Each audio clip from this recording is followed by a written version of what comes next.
Advanced placement. Caitlyn Rogers was a genius. That wasn't a fact she went out of her way to advertise, although it wasn't difficult to guess, looking at her as she sat alone in the college cafeteria, ignoring her plate of chicken fingers as she stared intently at her e-book reader, lost in her reading, the only motion around her that of her finger lightly pressing down on the next page button ever so often. She didn't attend college, of course, while there are some, and she usually wished she was one, very few 13-year-olds do, but she took a couple classes. She'd have preferred to take them all there, rather than at the high school she was actually enrolled in. She was pretty sure her high school would rather have it that way, too, since they didn't really know what to do with her, other than send her here, but they couldn't just pass her off so quickly, unfortunately for everyone involved. She giggled at her book, absent-mindedly reaching for her glass of soda and taking a sip, her eyes locked on the screen the whole while. She was used to eating alone, as she'd been doing it ever since her teachers had stopped forcing their classes to all sit together at lunchtime. She enjoyed it, usually, though it was better here than at her real school, like most things. Generally, nobody tried to bother her here, and if she got there at the right time, it was rather quiet. Every once in a while, however, some concerned, overly nosy individual would come over and ask if she was all right, if she was waiting on her big brother or sister. The first time it had happened, she'd thought it would be simplest to just say yes and leave it at that. That only led to more questions, unfortunately, like who exactly that might be. The concerned party was convinced that, with her honey-colored hair and sparkling green eyes, she was related to Ophelia, which was a name she didn't realize people were still using in the modern day.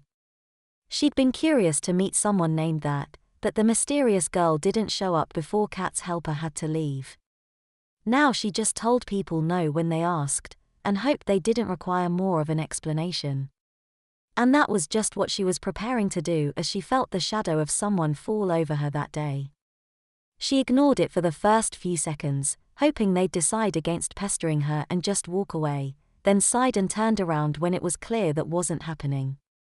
She was somewhat startled to see not one, but 3 people standing behind her. They were, as she would later be told, Ren, Robin, and Mina. Ren was the shortest, only slightly taller than Kat, and just a little round, a brunette with hair reaching down nearly her whole back. She was fairly shy and, as much as any of them could manage when they were almost always together, kept to herself. She was Caitlyn's favorite. Robin was the tallest, with a patch of flaming red hair atop her head, short and spiky, a patch of freckles dotting her face, and she was anything but shy. Mina was between the other two in height. Her jet black hair fell between the others in length as well. Kat would later see that it reached just to her shoulders, though at the time, it was done up in a pair of tiny pigtails. She seemed to hang around the other two to watch what they did and laugh at them. Kat had never used the word before, choosing to refer to the girls who picked on her at her real school as idiots and children, sure they would grow out of it one day and feel bad for how they'd treated her and anyone else different from them, though Mina provided proof that not all of them would, but Mina was a bitch. The first thing, in fact, she said to Caitlyn was, "I think you're lost, love," quickly followed, after Kat's bewildered look in response, with, "Grayson Elementary is a couple streets over." Robin smacked her on the arm, giving her a reproachful glare. "What she means to say," she corrected, "is how are you doing?" "I'm good." Kat glanced between the 3, currently strange, girls, trying to glean whether this whole thing was some sort of trick. "Great!" Robin exclaimed, beaming. "How long before your next class?" This bewildered Kat all the more. Did they know who she was? Did they just assume that, despite her youthful appearance, which at least one of them had clearly noticed, she was an actual student? Either way, the answer was, about half an hour. She had 2 classes at the college, straddling lunchtime, twice a week. The schedule had seemed silly to her at first, though that gave her enough time on campus that her mother could run an errand or two, or whatever it was she did, between ferrying her from school to school. "Do you want to hang out with us?" It seemed an innocent enough question. Part of Kat wanted to just keep reading on her own regardless, but another was flattered that real college students actually wanted to spend time with her, and that, despite Mina's little joke, they seemed to be treating her as an equal, rather than a small child. At least until Mina chirped in with another little joke. Yeah, we could use some spare cash, so we decided to give babysitting a whirl. Just ignore her, Robin rolled her eyes. You can beat her up when we get to my room. Or just tape her mouth shut. Kat was still uncertain, glancing up at the clock in the cafeteria with an "I don't know." We won't let you miss your class, Ren spoke up finally. Don't worry. Only semi-reluctantly, she gave in. They didn't do much, just sat on Robin's bed and chatted, but she couldn't deny that it was nicer than sitting alone and reading, which she could do when she was at home. After that, she almost always found them in the cafeteria, waiting for her with an empty chair at their table, or just a few minutes behind her coming in. She became fast friends with them, or at least with Robin and Ren. Mina, for her part, learned to tell when she was feeling especially insecure, and usually went easy on her then, which was about as good as it got with her. Suddenly, the 3 days a week she spent at her real school during lunch felt rather lonely. When her birthday came around, near the end of the school year, and, as always, her mother asked her if she wanted to invite anyone to celebrate with them, for once she could say yes.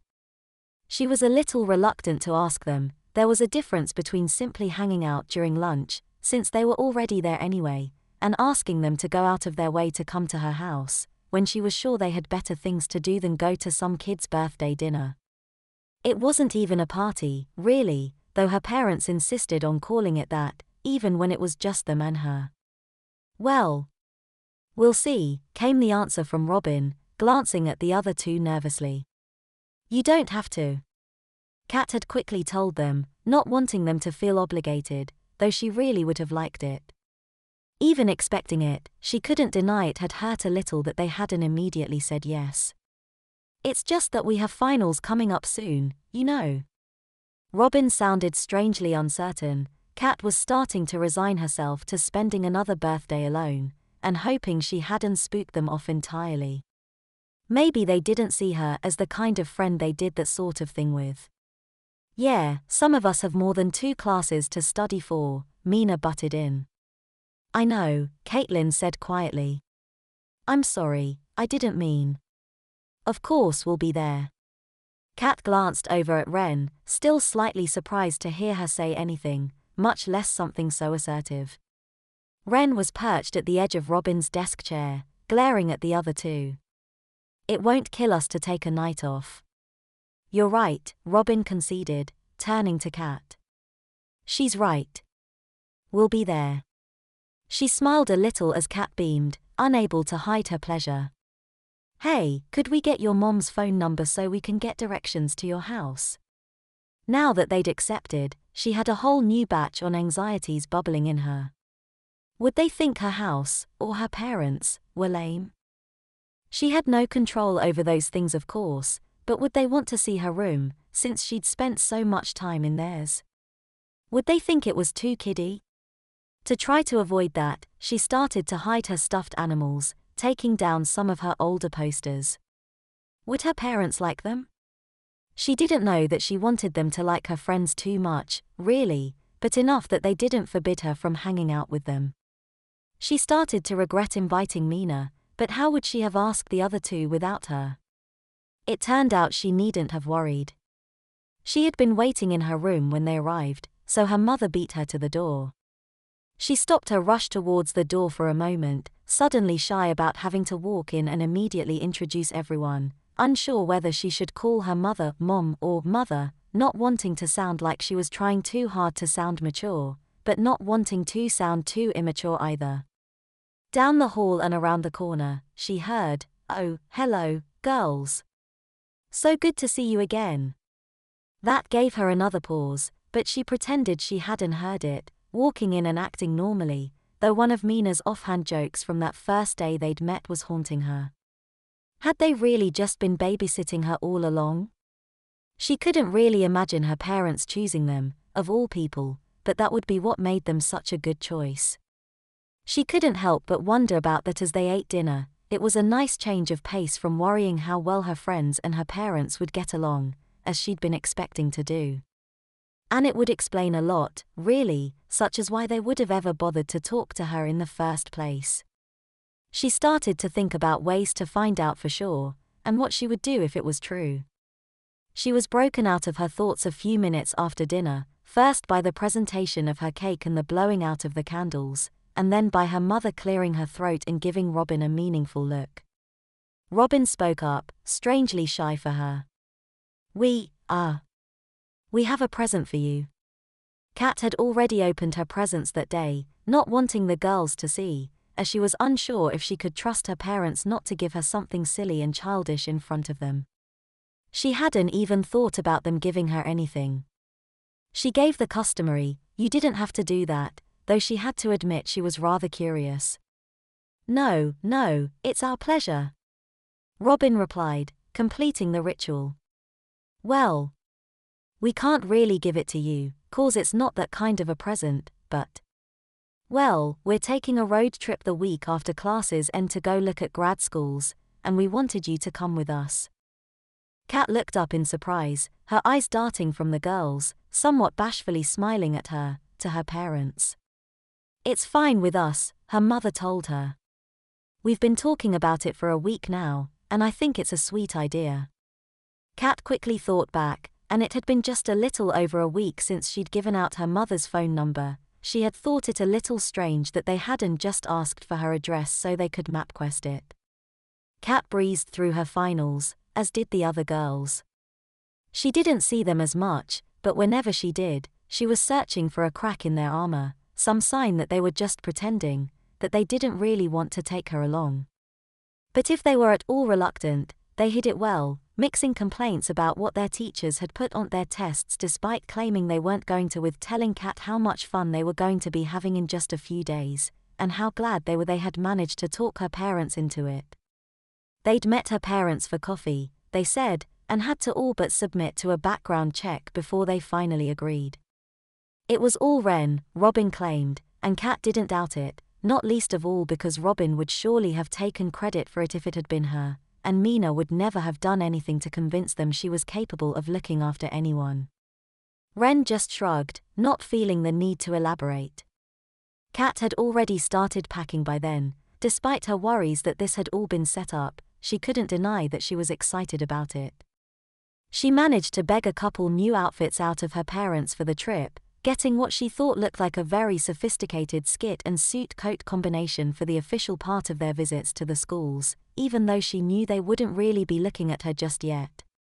She also spent several minutes debating with herself on what length of miniskirt to buy, trying to find one that she wouldn't have to fight too much with her mother over, that she'd be comfortable in, as she wasn't used to wearing anything like that, but that would still look more mature than her other clothes.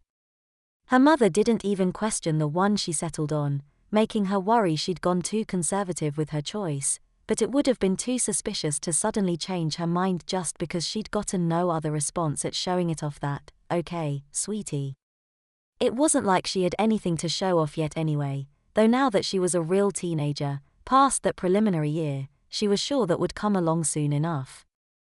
She used her mother's old suitcase, a big yellow one with flowers that had been painted on years ago, and were now chipping off at the edges.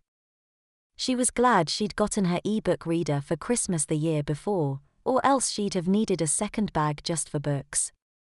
As it was, she only managed to fill her baggage up about halfway with clothes, though that left room for her pillow. Her mother told her that hotels generally had terrible pillows, and she was very particular about that sort of thing. Finally, it was the first day of the trip. Her mother woke her up early, got her started moving, then let her change into the old, holy pair of jeans and a t-shirt she'd helped paint the living room in a year or two ago, one of the outfits that had been chosen for the days they were just driving, while she fixed her breakfast. Kat wasn't usually a breakfast person, but her mother insisted on it, making her French toast with strawberries, bacon, and scrambled eggs with cheese, telling her it was hard to tell what the hotels would have for her in the mornings, apparently unable to hear that she didn't really care. Kat ate as much as she could manage, and then the girls were pulling into the driveway outside in the Tahoe Mina said she'd borrowed from her stepfather. Kat's father hauled her suitcase out for her, then returned to the porch with her mother. Kat gave them both a quick hug and a bye, then hurried out to the car, ready to go. Robin started the engine back up, but Wren reached up from the back seat, where she was sitting with Kat, and touched her shoulder. Robin seemed to understand, leaving the vehicle in park as Wren turned to Kat and said, "Go say goodbye." "I did," Kat protested. "Let's." "No." She didn't think she'd ever heard Wren interrupt somebody before. "Really say it." Kat stared at her for a second, then rolled her eyes, sighed, and got back out. Wren probably just thought she would feel more homesick if she didn't, which peeved her a bit, as she was usually the best of the three at treating her as an equal and not a little kid. But then, as they pulled away and Kat watched her house and parents get further and further away, realizing that, for the first time, it would be longer than just that evening before she saw them again, she couldn't deny that she was glad to have gotten her kisses, and to have told them she'd miss them, even if she had felt silly doing it while she was certain the girls were watching. She lasted perhaps 2 hours the first day before the movement of the car and the lack of rest from the night before, as she'd just been too excited, lured her to sleep. She woke up for just a moment in the middle of a storm, then fell asleep again. She rewoke slowly to an argument, a clear sky, and a curiosity as to just how long she'd been out. "There's bound to be some awesome bars there," Robin was saying. "It can't be that hard to find WH." "Morning," Wren said abruptly, marking the second time Kat had seen her interrupt. The other two fell silent as Kat stretched, looking around nervously. It felt odd, having been asleep around them, or really anyone not her family. She hoped she hadn't been snoring, or talking in her sleep, or anything else embarrassing. "So sorry we're so boring to you," Mina told her as she yawned again. When they'd first met, Kat would have been desperate to say that wasn't so, that she was just still a little drowsy, but by then she knew to just roll her eyes and ignore her. "Do you want to read?" Wren asked. "We're gonna stop in a little bit anyway, so we can get your book out for you if you want." "No, it's fine," Kat said. "We can just talk." "What were you guys talking about before?" Robin glanced over at Mina, then shrugged. "Nothing, really. We were trying to keep quiet so we wouldn't wake you up." "You didn't have to do that," Kat blushed. "I can sleep through most anything." "Good to know," Mina grinned. There was still a long ride ahead of them, and Kat nodded off a couple more times, though never for too long at a time. Road trips, she was discovering, were not always terribly interesting. But finally, they pulled into the parking lot of what looked like a group of teepees, which, she had to admit, was at least intriguing. Robin went inside to pay for a pair of them, and then they were off. Kat was a little surprised at how much stuff the girls had brought with them, wondering if she appeared woefully unprepared with her single suitcase, which she was working to wrestle into the room. It felt rather odd, being inside what basically amounted to a concrete cone, but she couldn't deny that it was different. She supposed that was why they'd chosen it. She was sure her parents would have just drove on by, but the girls had seemed all at once to decide on it when they'd first seen the sign for it. There was a small bathroom behind the main room that she gladly made use of while Wren, her roommate, started to unpack. Kat watched for a minute or two before finally asking, "Aren't we just leaving in the morning?" "It makes it feel like home," Wren explained. Kat thought about that for a moment. Isn't the point of a road trip to get away from home? Wren, of course, had the answer straight away. You can never leave it fully behind. It's better to just accept that. Kat unpacked a bit of her suitcase, but quickly got bored and decided it was good enough. "What are we going to do tonight?" Wren paused for a second, then shrugged. "It's hard to tell. I guess whatever Robin decides." Kat nodded, wondering, not for the first time, if Wren ever got tired of Robin making all the decisions. Wren was certainly capable of taking charge when she had to, but Kat assumed she just didn't like to, seeing as she rarely did. What they were going to do, it turned out, was go to a Chinese buffet first off.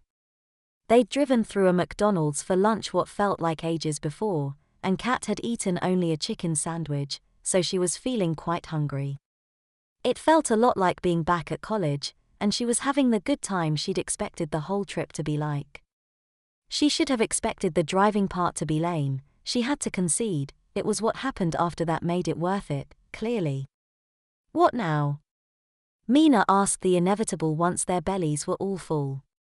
Kat had spotted a miniature golf course not too long before they'd reached the hotel, but she was a little afraid to suggest it. Was that something lame and silly that only kids did? She couldn't help but hope one of the others would suggest it, though.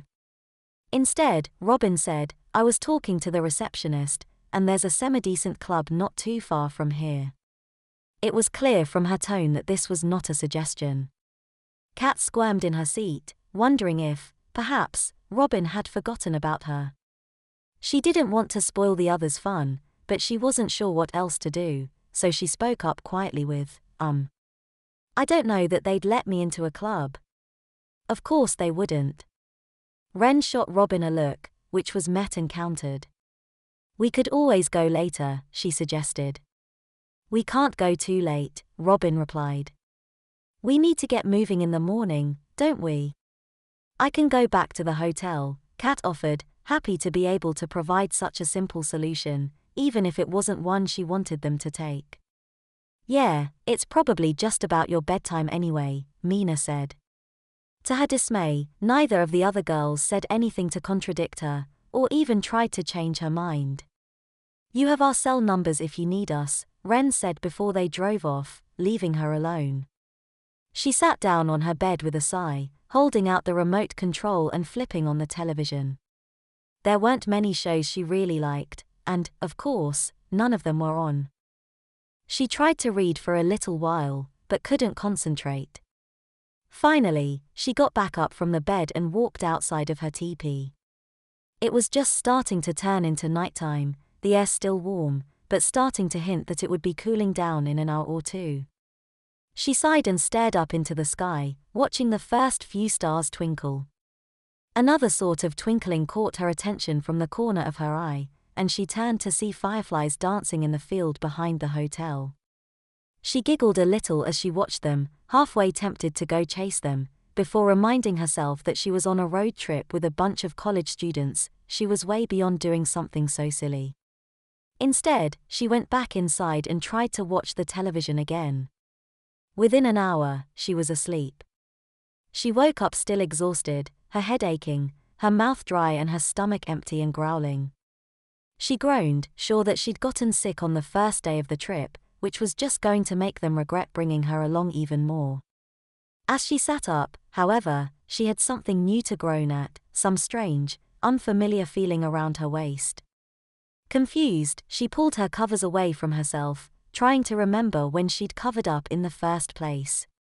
She was no longer wearing her ratty jeans and t-shirt. She was in one of the nightshirts she'd brought along, but rather than the sleep shorts she'd brought to go with them, she was wearing a diaper. Her heart stopped for a moment as she saw it. What was going on? When had that happened? She heard Ren stirring in the bed beside her, and quickly pulled her covers back around her. She sat there like a statue for several minutes, then slowly got up, dragging her sheets with her, wrapped around her. There was just a little light coming in from the window, enough to show her that the digital clock that was sitting on the dresser at the foot of the beds was unplugged. She couldn't remember if it had been when she fell asleep or not. She saw the watch Ren always wore beside it, though, so she walked over and picked it up, surprised to see that it read 10:15 already. Weren't they supposed to have left 45 minutes ago? She turned the watch over in her hands idly, worrying that the other girls had left them behind for some reason, or that she was throwing the whole schedule off. Ren began to move again, and Kat quickly set it back down, biting her bottom lip nervously as she tried to decide whether she should sit back down quickly and pretend she hadn't been up, or try to grab some clothes and get changed in the bathroom in the hopes that Ren had nothing to do with her current outfit.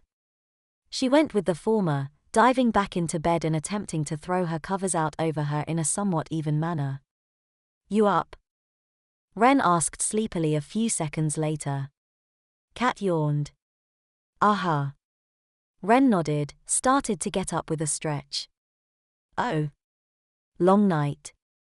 Did you guys have fun?" she asked, blushing as she realized how accusatory she must sound. Ren blushed.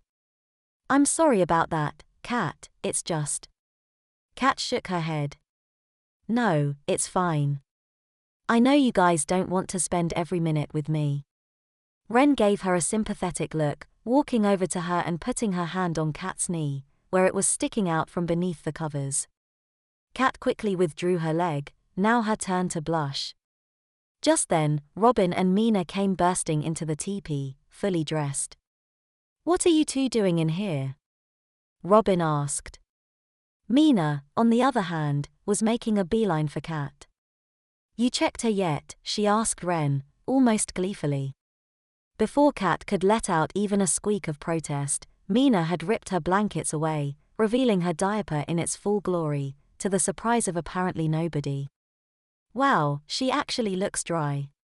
Cat was mortified. What are you?" "You were right, kitten," Mina said, giggling to herself. "You really can sleep through anything. We got back from the club last night, and you were soaking wet. We had to get you new sheets from the front desk, and make a run out to the store to get you some diapers so you wouldn't do it again. Really, you should have told us ahead of time you wet the bed, love. Did you really think you could keep it a secret?" Cat shook her head, tears stinging her eyes. "I'm not," she protested. "Oh, I'm pretty sure we've got some pretty compelling evidence saying otherwise," Mina grinned, starting to pull out her phone. Cat gave out a sound like an injured animal, wanting nothing more than to drop dead right there. "Stop it." Robin smacked Mina's head, giving her a dirty look. "What the hell is wrong with you?" Mina rolled her eyes. "Lighten up. It was just a joke." "A joke?" "That I have pictures," Mina clarified. "But you really did pee yourself like a 3-year-old. Go pack the van," Robin ordered her. Mina rolled her eyes, gave a mock salute, and left, not before pinching Cat's bright red cheeks. "Cat, really, it's not that big a deal." "Yes, it is," she wailed, starting to cry despite herself. "It really isn't," Ren insisted, putting her hand on Cat's shoulder. "We don't care, Cat, promise. We don't think of you any different." That made her cry all the harder. Did that mean they saw her as someone likely to wet the bed all along? Ren sighed and pulled her into a hug, sitting with her for a long while until the rumblings of her empty stomach grew too painful for her to ignore, and too loud for anyone else to. "Let's get you something to eat." "I'm not hungry," Cat lied. "Well, I am," Ren said. "Come on, why don't you get ready first?" Cat nodded reluctantly, grabbing up a random outfit and heading to the bathroom. She pulled the diaper off angrily, throwing it into the tiny trash can, which it nearly filled up on its own, then took a quick shower and got dressed. She stood in the bathroom for several minutes before getting up the courage to face Ren again.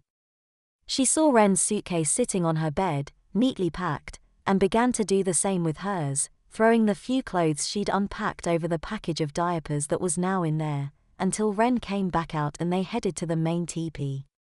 Cat was a lot hungrier than she'd thought, feeling physically weak at just the short walk they were taking. She ate several of the tiny boxes of cereal the hotel had laying out, and a few pieces of toast with various kinds of jelly.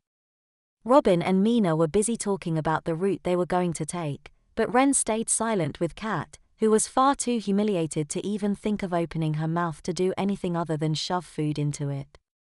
The sun seemed strangely high in the sky as they went back to their rooms to get their stuff, but Cat didn't think too much of it, as she was feeling rather disoriented as a whole. Things only got worse as Mina followed her into her room. "Is she in her diapers?" she asked Ren, as if Cat wasn't standing right there. "Don't be an ass, Mina," Ren shook her head. "It's my parents' car," Mina said. And you never know when she's going to fall asleep. We can't have her peeing all over. I swear to God, Mina, Ren started, sounding more angry than Kat had ever heard her. It made her happy in a strange sort of way to know that it was over her, but she knew that Mina had a point. It's all right, she sighed. I understand. She opened her suitcase and took out one of the diapers, taking it into the bathroom. She came back out a few minutes later, the diaper still in her hands, looking quite lost. Honey, don't worry about it. Mina is just being a pain. Ren told her gently. No, I'm not. Do it for her, Ren. Ren shot her a dirty look, then shook her head. Fine. Take our stuff out to the car and we'll be there in a minute. She waited for Mina to leave, then had Kat lay down and pull down her jeans and panties, and quickly diapered her. Thanks, Kat said quietly. You were probably just sick, Ren said. I'm sure it was nothing. There's really no reason to be so embarrassed, Kat. Kat just shrugged. They reached the first grad school that afternoon. Kat had originally planned to go with them to tour the campus, but instead told them she wasn't feeling well, and stayed behind in the hotel. Ren offered to stay as well, but Kat knew she really wanted to see the school, so she let her go. Are you feeling any better? Ren asked when they got back early that evening.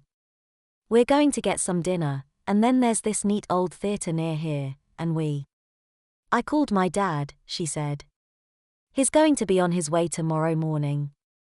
Ren sighed. Kat, come on, don't be like this. We really don't care. Kat shook her head. I want to go home. They drove back the next day. She told them they didn't have to, but Robin said it was no trouble. They met up with her dad back at the TP Hotel, where they all spent the night, since none of them could get back to where they needed to be before dark anyway. It was around midnight when Kat woke up, glanced over at the bed Ren was supposed to be in, and found it empty. She tossed and turned for a few minutes, then finally got up and went outside. The Tahoe was gone, presumably still at whatever club had been so exciting a couple days before. She leaned against the door of the teepee with a sigh, her diaper crinkling beneath her nightshirt.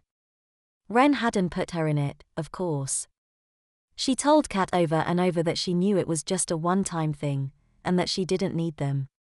And she had yet to actually use one of them. Even Mina had relented on forcing her to wear them in the car, since they'd all decided they didn't need to tell her father about it, or have him find out.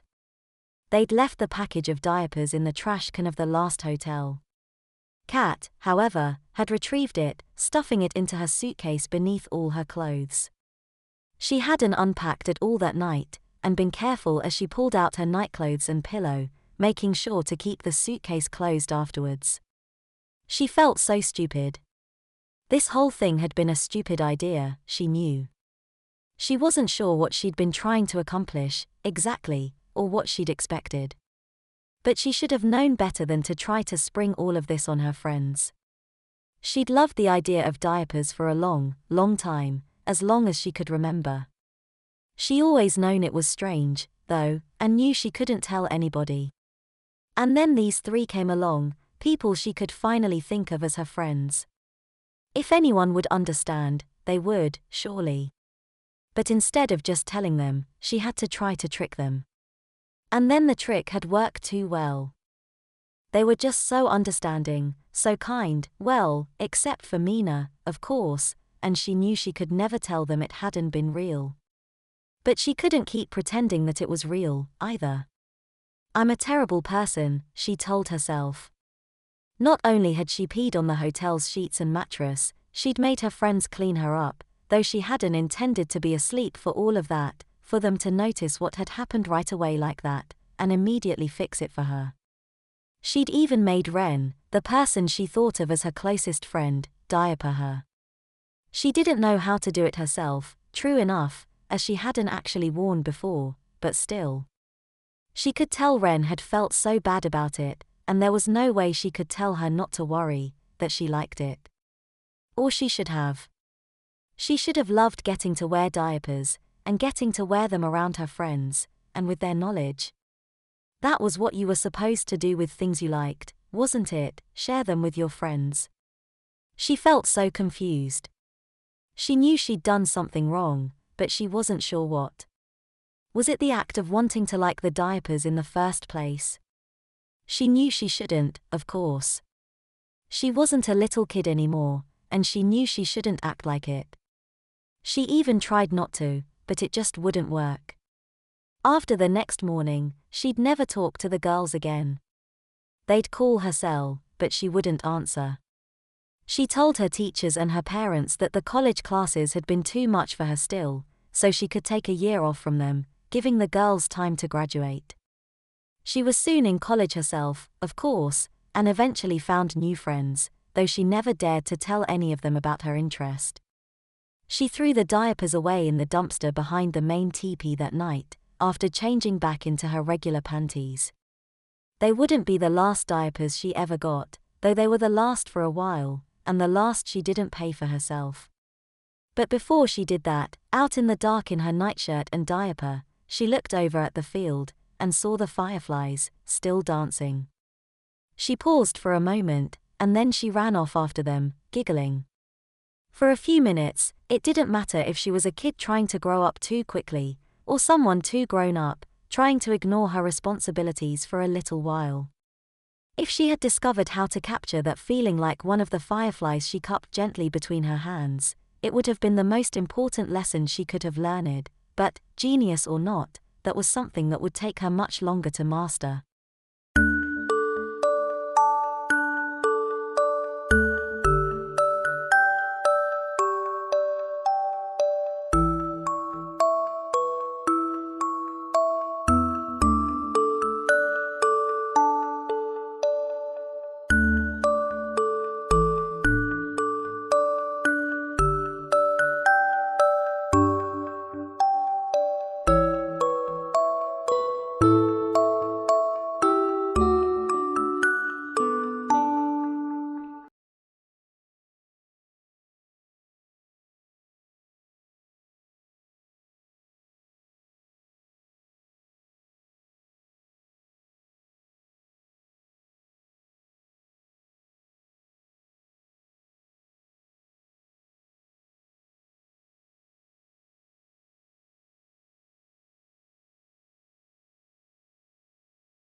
Wetting the curse. The past. The old woman faced the young man, who had just shamed her daughter, and uttered her dire curse. You and every male member of your line will suffer the same fate. On the day, you and all your male heirs who follow you will suffer the same. You will be as you have acted this day. She laughed as she walked away from him. He howled in dismay as he helplessly wet his pants. The future. Ted smiled. He had this picture now and they both knew it. One more pitch would be all he would need. There it was, the wind-up, the delivery, and yes, it was a good one. Now swing hard, crack. A good hit.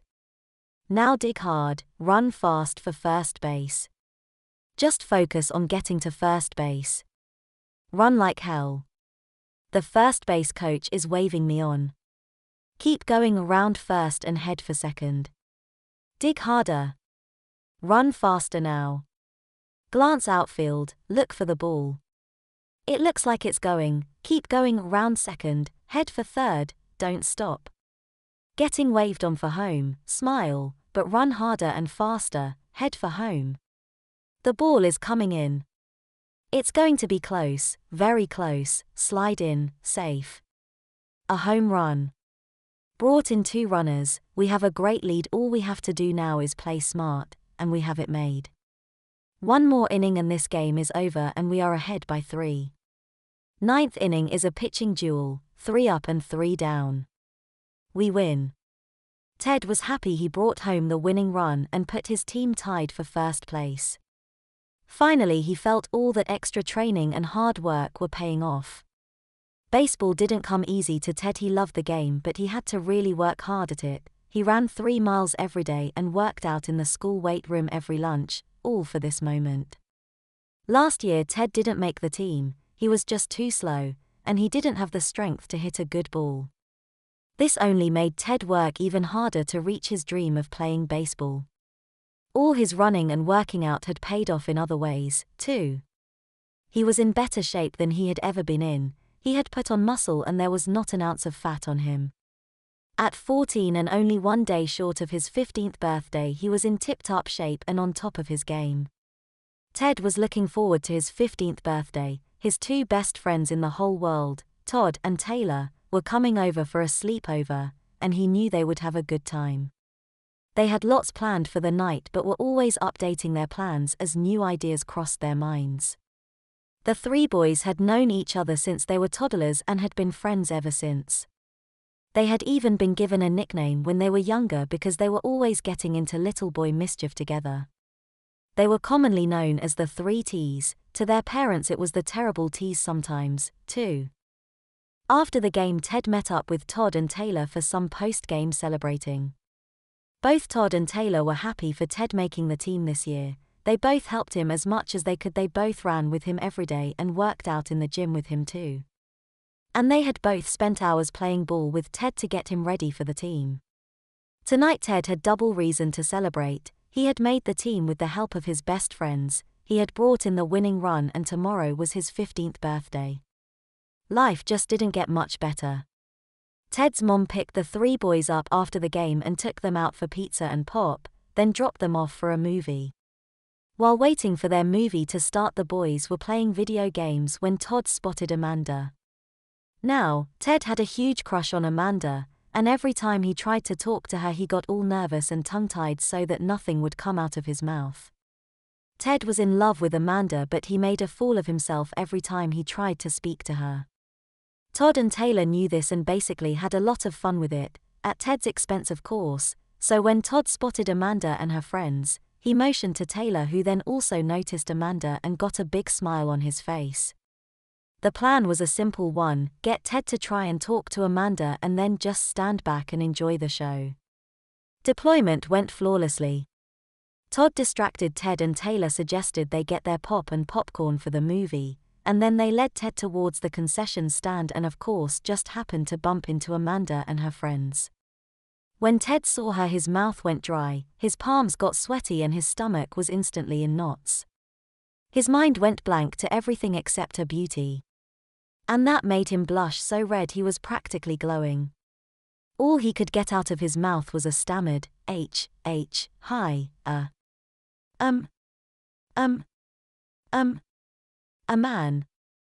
man, da. Ted was so embarrassed he didn't know what to do.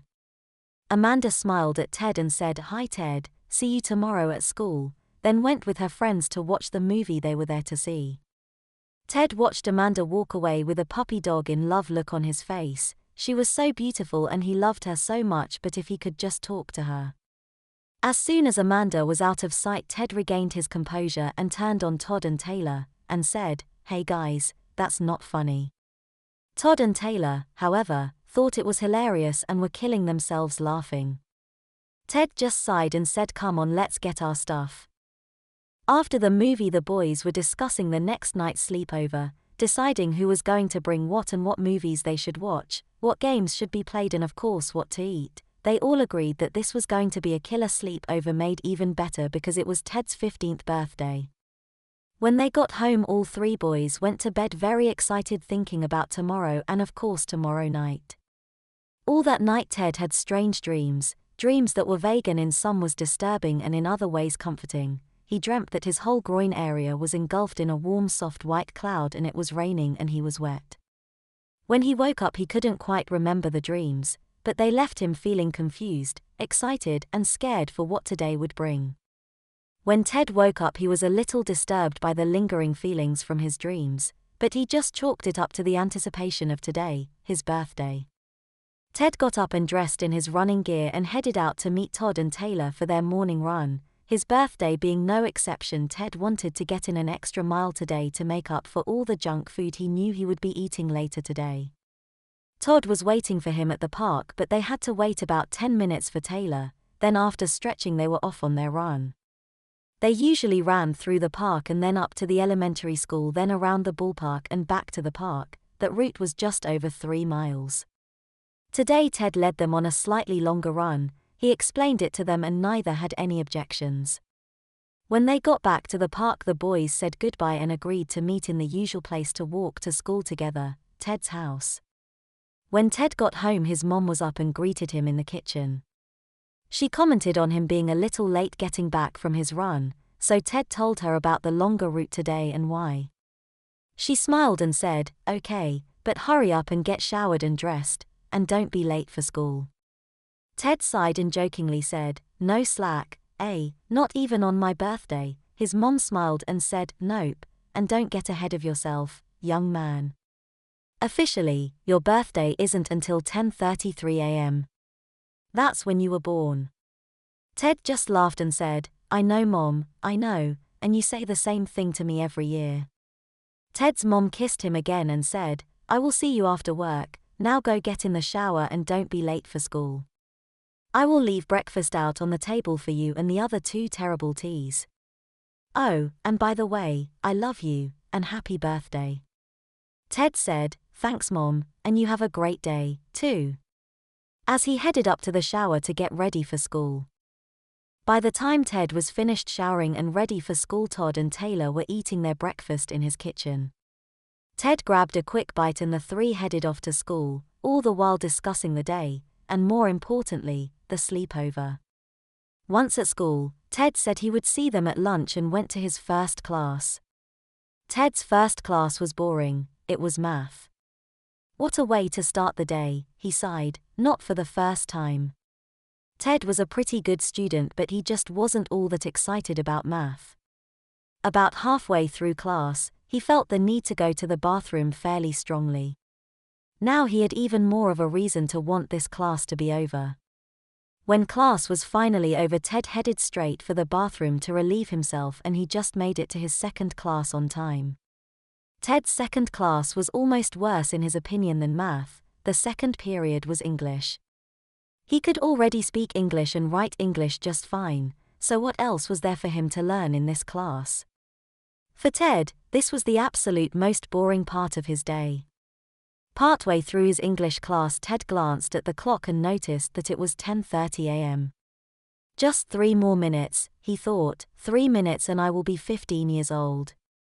With a growing sense of excitement, Ted watched the clock tick off the last 3 minutes until he officially turned 15. Then, at exactly 10:33 a.m., Ted congratulated himself and wished himself a happy birthday.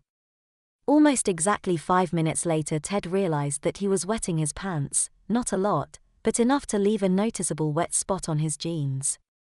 Ted was upset. He had never wet his pants before, never, and he couldn't understand how this could have happened now. He was very concerned that someone had noticed what he had done, but when he looked around, no one was even looking at him. So far so good. He tried to stay cool until the end of class so no one would have reason to look at him too closely. Ted couldn't understand how this could have happened. He tried to remain calm about it by telling himself that it was only a small wet spot after all, and it must have been that he wasn't paying attention and just let it slip. Yeah, that must be it, nothing to worry about at all. With that worked out in his mind, he felt a lot better about it. But when class was over, he still did his best to hide the wet spot, even though now it was just barely noticeable. Still, he waited until everyone else left the classroom before he even stood up, and before he left he checked his pants. He hid the spot with his books. Ted went straight to the bathroom and tried to pee. He managed a little bit. Then he used some paper towels to try and dry the spot on his jeans a bit. It worked, sort of. Ted went to meet with Todd and Taylor for their lunchtime workout in the school gym. Todd and Taylor both wished Ted a happy birthday. Ted smiled and said, "Thanks," then he asked the guys if they were ready for the sleepover that night. Just from the looks on both their faces, Ted knew they were. Taylor noticed that Ted seemed a little distracted and asked him what was wrong. Ted shrugged and said nothing was wrong, that everything was cool. But when Todd suggested that they skip today's workout, Ted readily agreed. Now they really wanted to know what was up. Ted just laughed and said that if he couldn't take today off, then when could he? Todd and Taylor just shrugged. They knew Ted well enough to know that he would tell them what was bothering him when he was ready, and no amount of discussion or trickery would get Ted to talk about it 1 minute earlier. So they headed off to the cafeteria for lunch. When they were finished their lunch, Taylor suggested that they go for a walk or something just to get in a bit of exercise. They all agreed and headed out to the Ball Diamond and just wandered around. They talked about the sleepover some more and just talked about other guys' stuff for a while. Ted felt a slight rumbling in his stomach and a very slight pressure like he needed to have a poo. Then, quite unexpectedly, he felt something else, something that at first confused him, then disgusted him, and most of all, scared him bad. Ted stopped dead in his tracks and was speechless. He could not believe what was happening. He was standing there pooing his pants, and no matter how hard he tried he couldn't stop it. It was like his body was on autopilot and acting on its own, and he had no control over it at all. Ted just stood there with a huge mess in his pants. It had stopped as suddenly as it had begun, and now he was standing there with a huge warm, mushy, gooey mess in his pants. Ted was afraid to move, he was afraid not to move, he had never been more scared or confused in his life. But most of all, Ted wanted to know what was wrong with him.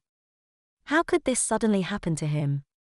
Ted was as close to tears as he had ever been. Todd and Taylor noticed that Ted had stopped.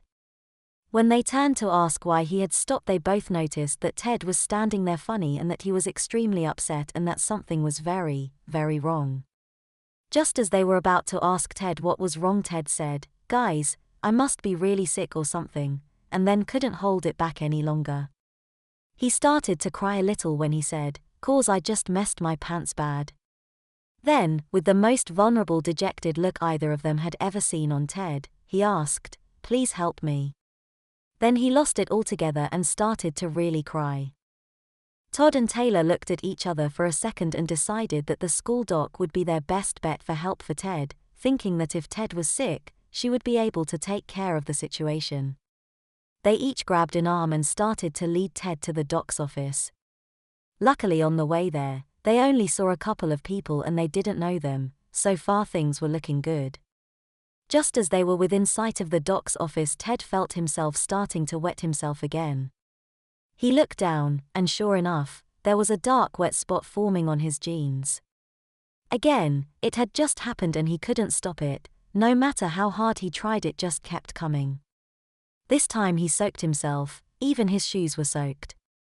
There was no mistaking what had happened. Ted had wet his pants big time. They knocked on the doc's office and waited. When she answered, they pushed their way in and they all started talking at once. Dr. Kelly McInnes, or Doc Kelly as the students all called her, could tell Ted had a problem. She could tell the other two boys were pretty upset about it, so she quieted everyone down, assured herself that Ted was the only one with a real problem, and sent Todd and Taylor to their next classes. She told both of them that they could come back and check on their friend next break. Todd and Taylor were very worried about Ted and they didn't want to leave him, but they didn't have a choice, and again the doc assured them that Ted was in good hands and they could come back and check on him. They headed off to their classes and truth be told they were both pretty scared for Ted. Neither of them had ever seen anything like this before and they were worried. Doc Kelly turned to Ted, who, for his part, looked hurt and confused and very scared. He didn't understand what was happening to him. But he was glad he was with Dr. Kelly. The school had employed a doctor and a nurse ever since one of the school wrestlers had died from dieting and working out, trying to lose weight to get into a lower category for a big match, so Ted knew that he was in good hands. Dr. Kelly took one look at Ted, saw and smelled the state he was in, and said, "I guess this is something new for you." Ted looked at her and said, "Yeah, kinda." Dr. Kelly said, "Well, let's get you cleaned up, then I will look you over and we will see if we can find out just what is wrong." Ted never felt so relieved in his life. Doc Kelly helped him get undressed and sent him to the shower to get cleaned up. Ted was drying himself off and he couldn't believe how good it felt to be clean again. With his towel wrapped around him, he went back into the doc's office. Dr. Kelly saw Ted come back in and said, "Okay, let's give you the complete package and see if we can figure this out." She gave Ted a complete physical from top to bottom, inside and out. Ted had never been poked and prodded so much in his life. She asked him if anything like this had ever happened before. Ted said, "Not before today, no, not ever." Then he told her all about what had happened to him so far this day. Dr. Kelly could not find anything physically wrong with Ted, and as she was drawing some blood to run some more tests, Ted started to wet himself again. Ted tried his best to make it stop, but he couldn't. Doc Kelly noted this and said, "Well, Ted, it looks to me as if you have lost all control over your bladder and your bowels, so I think it's best that until we get to the bottom of this that you wear protection, basically, incontinence briefs." Ted looked confused and asked her what she meant by that. She looked Ted straight in the eye and said, "Well, because you no longer seem to have the ability to control your bathroom functions, and until we can get to the bottom of what's causing it, you're going to have to wear diapers." Ted was stunned. He couldn't have heard that right. He was speechless. This was not real. It must be a bad dream. This couldn't be real, because in real life 15-year-old boys didn't wet and mess their pants, and they for sure didn't get put back in diapers. It just didn't happen. He was 15 years old and he didn't need diapers. Dr. Kelly said, "Ted, I am really very sorry, but until we get to the bottom of this you need the protection, and it's also school policy, so I am going to have to put a diaper on you, and from what I have seen so far, the sooner, the better." Ted, honestly, I am very sorry. I will do everything I can, but I have to diaper you now. Ted just looked at her and all he could think to say was, "But it's my birthday today. I'm 15, I can't wear diapers, I just can't. This isn't supposed to happen, I can't wear diapers. My life will be over." Dr. Kelly told Ted how sorry she was again and stressed that she would work hard at finding out what was wrong with him and how to fix it, but for now he would need diapers. She got Ted to lie back and stretch out on the exam table. She told Ted that she was getting the things she needed and she would be right back, so he should just relax and stay calm, that everything would be all right. While Ted was alone lying there waiting to be diapered for the first time since he was a toddler, all he could think about was how unfair all this was and that it must be a dream, that it couldn't really be happening. When the doc came back into the room, she found Ted lying there pinching himself. She smiled a bit at Ted's effort but assured him that he was not sleeping. Then, she placed the items down beside Ted and asked him to pull his knees up to his chest. She picked up the diaper and unfolded it in front of Ted and then placed it under his bum. With Ted still holding his knees up, she started to apply lotion to his backside and right up the crack of his ass. Then she asked Ted to put his legs down and she applied the lotion very gently to his whole groin area. This caused Ted to get very excited and he blushed very red. The doc didn't say anything at all. Next she told Ted that she was going to powder him to help protect him from diaper rash. Ted closed his eyes. It was just too much for him to take. This was not how today was supposed to go. Then he felt the powder on him and it felt cool and kind of nice. Then he smelled the powder, the fragrance that seemed to remind him of something from long ago, from when he was little. Then he had it. This was just baby powder. She had just used baby powder on him. Ted was completely humiliated. Dr. Kelly told Ted that she was going to do up his diaper now. All Ted could think was, "The diaper, not my diaper, the diaper." He felt the bulk of the diaper being pulled up between his legs and he had to spread his legs apart slightly to accommodate the diaper. He felt the diaper cover his front and heard the tapes being done up, and the doc said, "There you go, all done. Now you're all set, no more worries."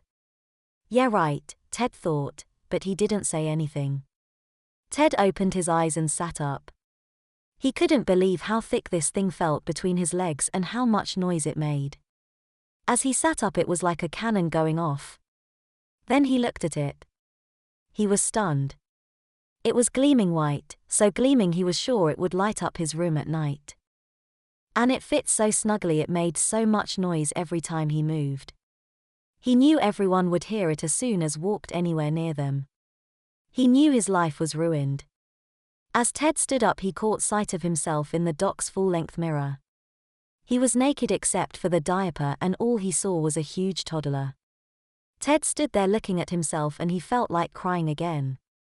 Even now, even looking at himself standing there in a diaper, it was too much to believe. Tears started to fill Ted's eyes, and just then Dr. Kelly came over to him and put her arm around his shoulders and said, "I know this is hard for you. It would be hard for anyone, but it is not the end of the world." "Yeah, right, you're not the one in a diaper," Ted responded. "You're not the one everyone is going to make fun of when they find out. You're not the one who isn't going to be going to any parties or being left out of everything again. I worked so hard to make the team and be accepted this year. Now this happens, I will be an outcast again." Dr. Kelly looked at Ted for a minute, then said, "No, I'm not the one in a diaper, that's true, but it's your own attitude that is going to dictate how others treat you." Ted looked confused by that and asked, "What do you mean?" "There is no way to hide this forever. People will find out sooner or later." "No," the doc said. "There is probably not a way to hide this forever, and people will most likely find out, so don't try to hide it, and you will be teased and made fun of, but your attitude about this will dictate how you will be treated afterwards. If you act like this is a shameful thing, then people will shame you for it, but if you act like it's no big deal, you have a medical condition that requires you to wear diapers for a while, then people will be much more likely to cut you some slack. It's all up to you and how you deal with this, and yes, you are going to have a few hard days ahead of you, but I know you can get through them, and I will be here to help you as much as I can. Also, now that you are in diapers, I will be seeing a lot more of you." "How come?" asked Ted. "Well," answered the doc, "because at school I will be changing your diapers." Ted looked thoughtful for a moment, then asked, "Why can't I do that myself?" "Well, for a couple of reasons. First, it's school policy that I or Nurse Chapel change any diapers, and this will allow me to monitor your condition and do additional tests as required. And second, this makes sure your diaper is put on properly, and that will help stop leaks." "But what if I have another messy accident?" asked Ted. "I expect you will. I think you will have between 2 and 4 messy diapers every day, and at least one of them will probably be at school." Ted sighed. "This just isn't fair, not at all." "No," she said, "it's not, but I know you will be able to deal with it." Ted looked worried and he asked, "What if my friends stop being my friends?" "Well," she said, "if that happens, then they never really were your friends at all." "But I don't know what I would do if Todd and Taylor stopped being my friends over this," Ted said. "I don't think they would ever stop being your friends, do you?" "I sure hope not," said Ted. "I called your mother while you were in the shower and briefly outlined what happened, so she should be here soon to take you home," the doc told Ted. Just then there was a knock at the door and Dr. Kelly left to go answer it.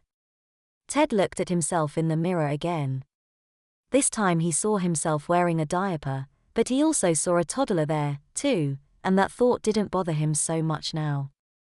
He heard Todd and Taylor at the door asking about him. Ted was glad they came to check on him.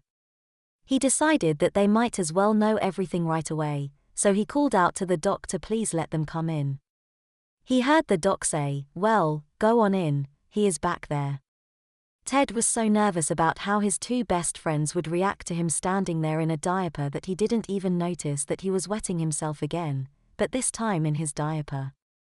The few seconds it took for them to get there seemed like forever to Ted.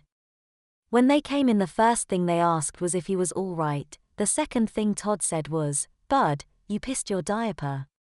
Todd suddenly realized what he had said, and he blushed and said he was sorry and how he just didn't think.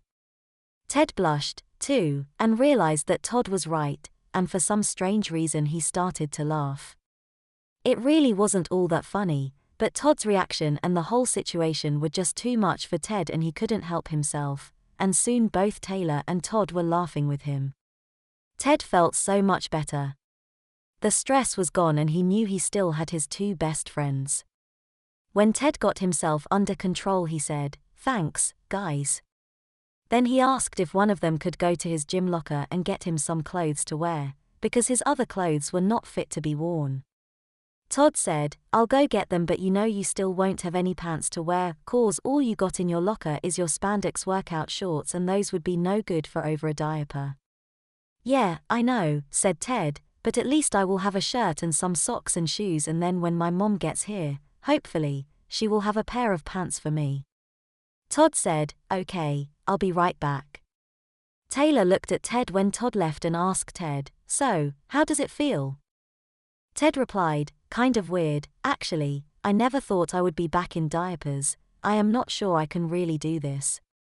Taylor smiled and said, "I think you're going to be okay, bud, and I think not only are you going to be able to do this, but I think you're going to be very bold about it as you're doing it."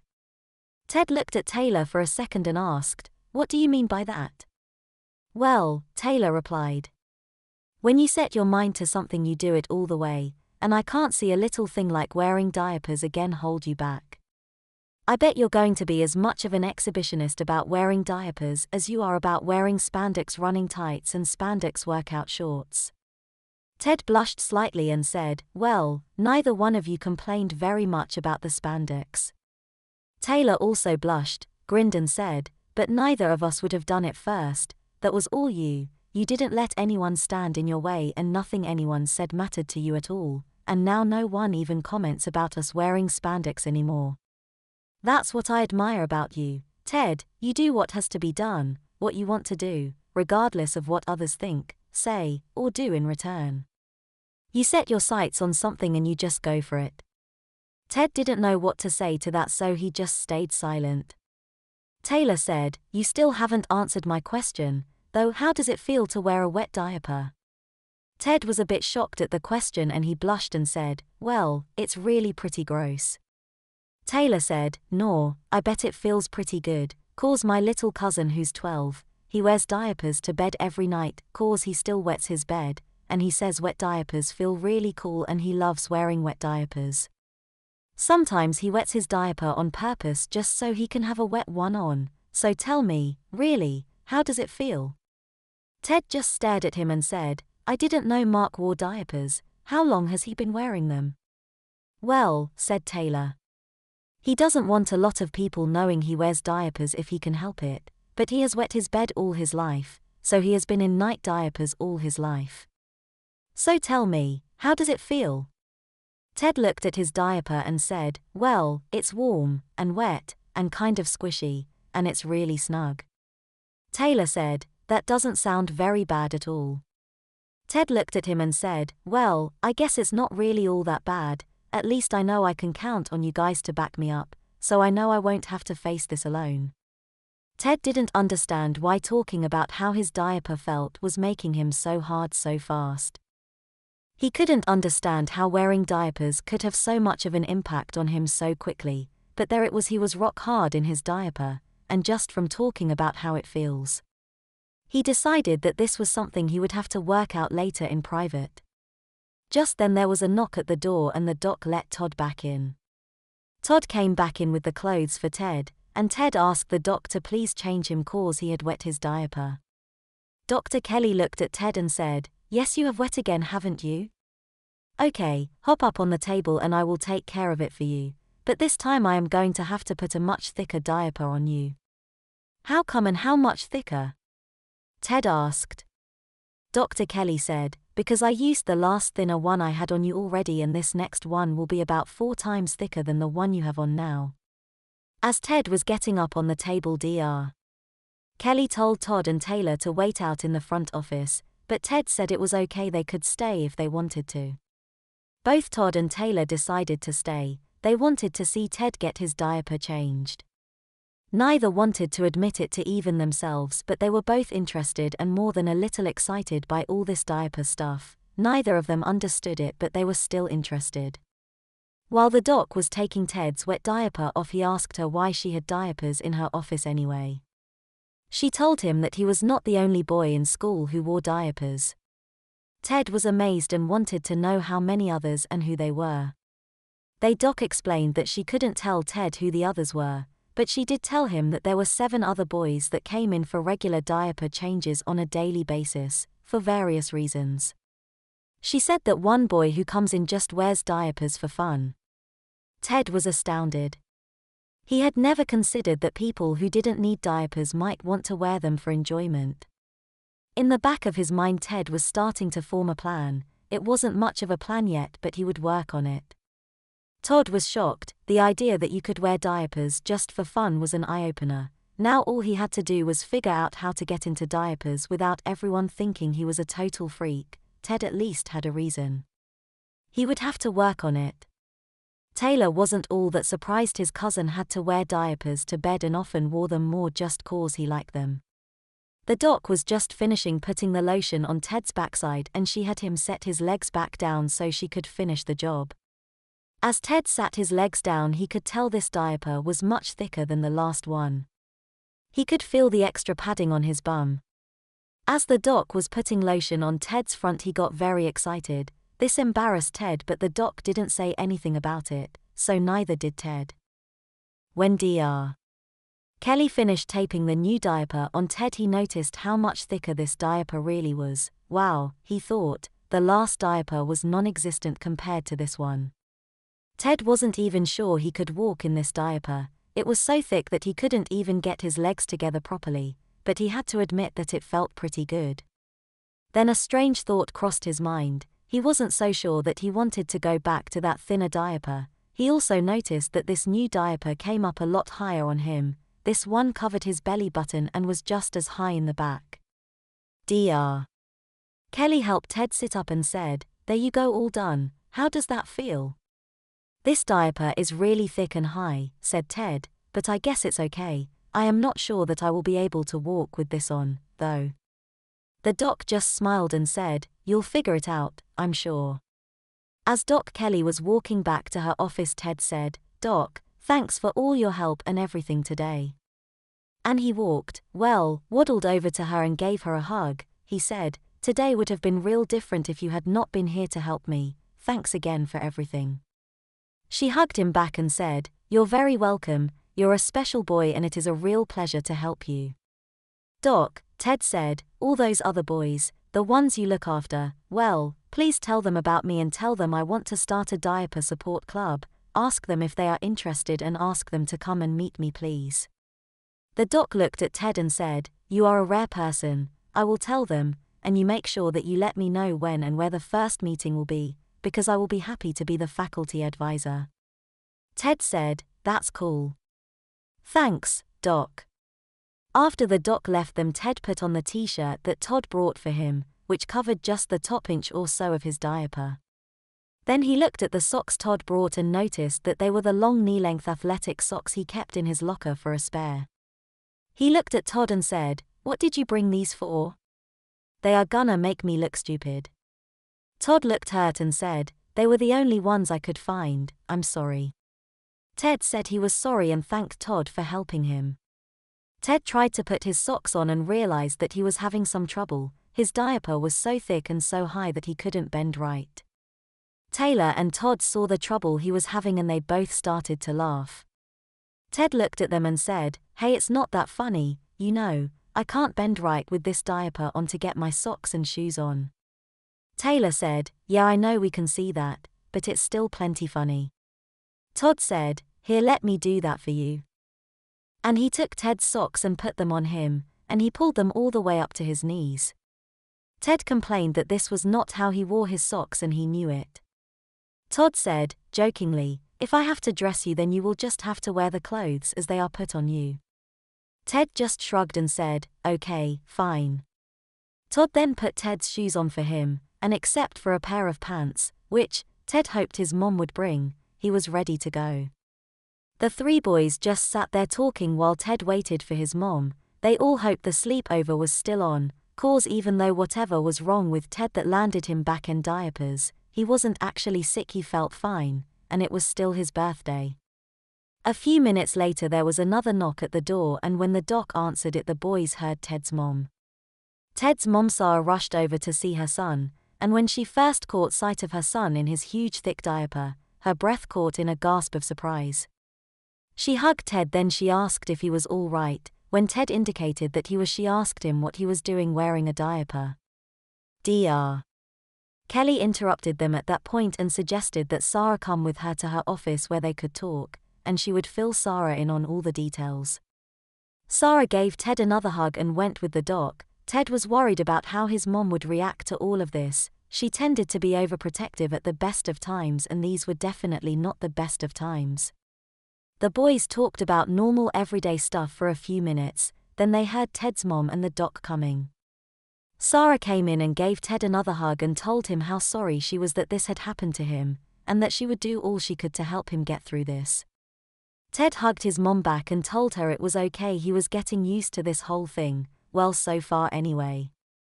Then Ted wanted to get a question off his mind and have it settled right away. "Mom," he asked, "can we still have our sleepover tonight?" "Oh, I am not sure if that's such a good idea," Sarah replied. "Oh, come on Mom, I am feeling fine and they both know what is wrong with me. They have both seen me in my diaper, so there is nothing to hide. So please Mom, can we please have the sleepover? It is still my birthday after all." Sarah looked over at the doc and she confirmed that except for the diapers Ted was fine. So Sarah gave in and said the sleepover was a go. All three boys were very relieved, but she said, "We are going to push it back to 7 p.m. tonight because now you and I have some shopping to do." Ted agreed. After all, 7 p.m. was better than not having it. Todd and Taylor agreed. Ted then asked his mom the second most important question on his mind. "Mom, did you bring me a pair of pants to wear home?" "No," Sarah said, "I didn't know that you needed a pair and I don't think you have any that would fit over those diapers anyway." "But what am I gonna do Mom? How will I get home?" Sarah just looked at Ted, not wanting to say what was going to happen. Ted looked at his mom for a few seconds, sighed and said, "Well, I guess I won't have to worry about trying to hide the fact that I am in diapers, cause if I'm gonna walk out of here like this it's gonna be all over the school by Monday. I guess I am going to have a bad week next week." Sarah said, "I am really sorry, I should have thought more about it and stopped at home first, but I was just so worried about you that I got here as soon as I could."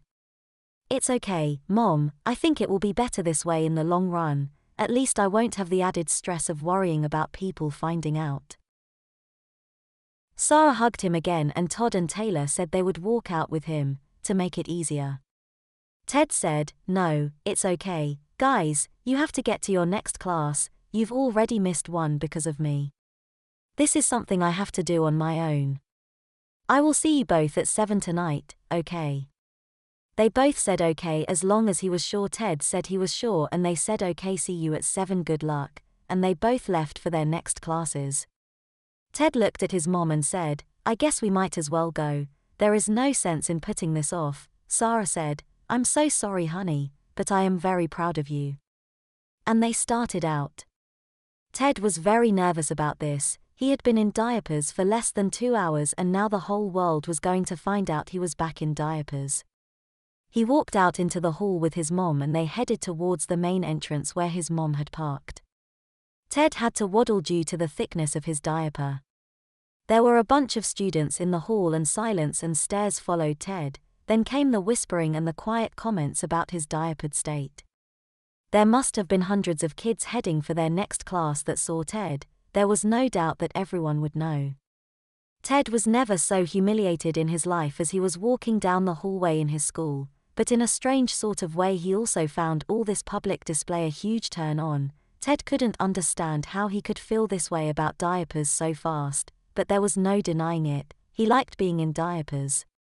Just as Ted and his mom were about to leave the school, Ted thought he was home free. Amanda stepped up to him and said, "Ted, are you okay? What happened? Why are you dressed like this?" For a second Ted was way beyond humiliated. Here was the girl he loved, even if she didn't know it yet, and he was wearing a diaper.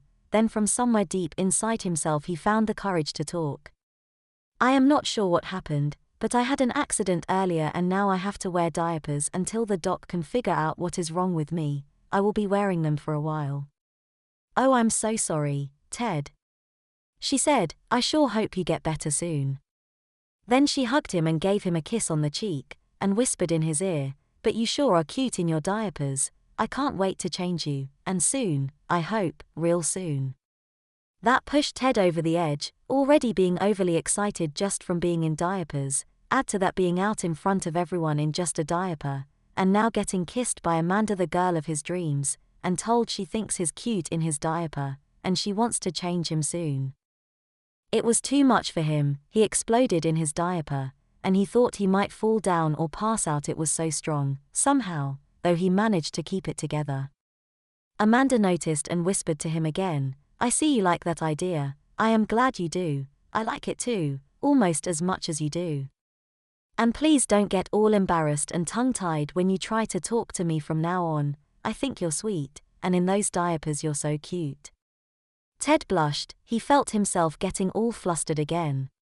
Ted thought he would never have a better opportunity than right now. He somehow managed to ask Amanda if she would like to go out with him next Friday night, even though he would be in diapers. Amanda said she would love to go out with him, even though he would be wearing diapers. Then Amanda smiled a wicked little smile and looked at Ted's mom and said, "If you ever need a babysitter for your big baby here, just call me. I would be happy to babysit for you." Sarah said, "Why thank you, I will keep that in mind." Ted just blushed even more. Amanda said, "Well, see you on Monday. You have a good weekend, and oh, by the way, happy birthday." Ted said, "Thanks, can I call you later?" "Of course you can. I would like it very much if you did, CYA. Ted and his mom headed out to their SUV while Amanda watched them go. All she could think to herself as he waddled out to the SUV was, "What am I doing? But he is so cute." When Ted got in the SUV, he sighed like he was in heaven. Sarah looked at him and said, "Well, a lot has certainly changed, hasn't it?" Ted just nodded. Sarah said, "You know, I think those diapers just might be good for you. You certainly seem much more confident in them."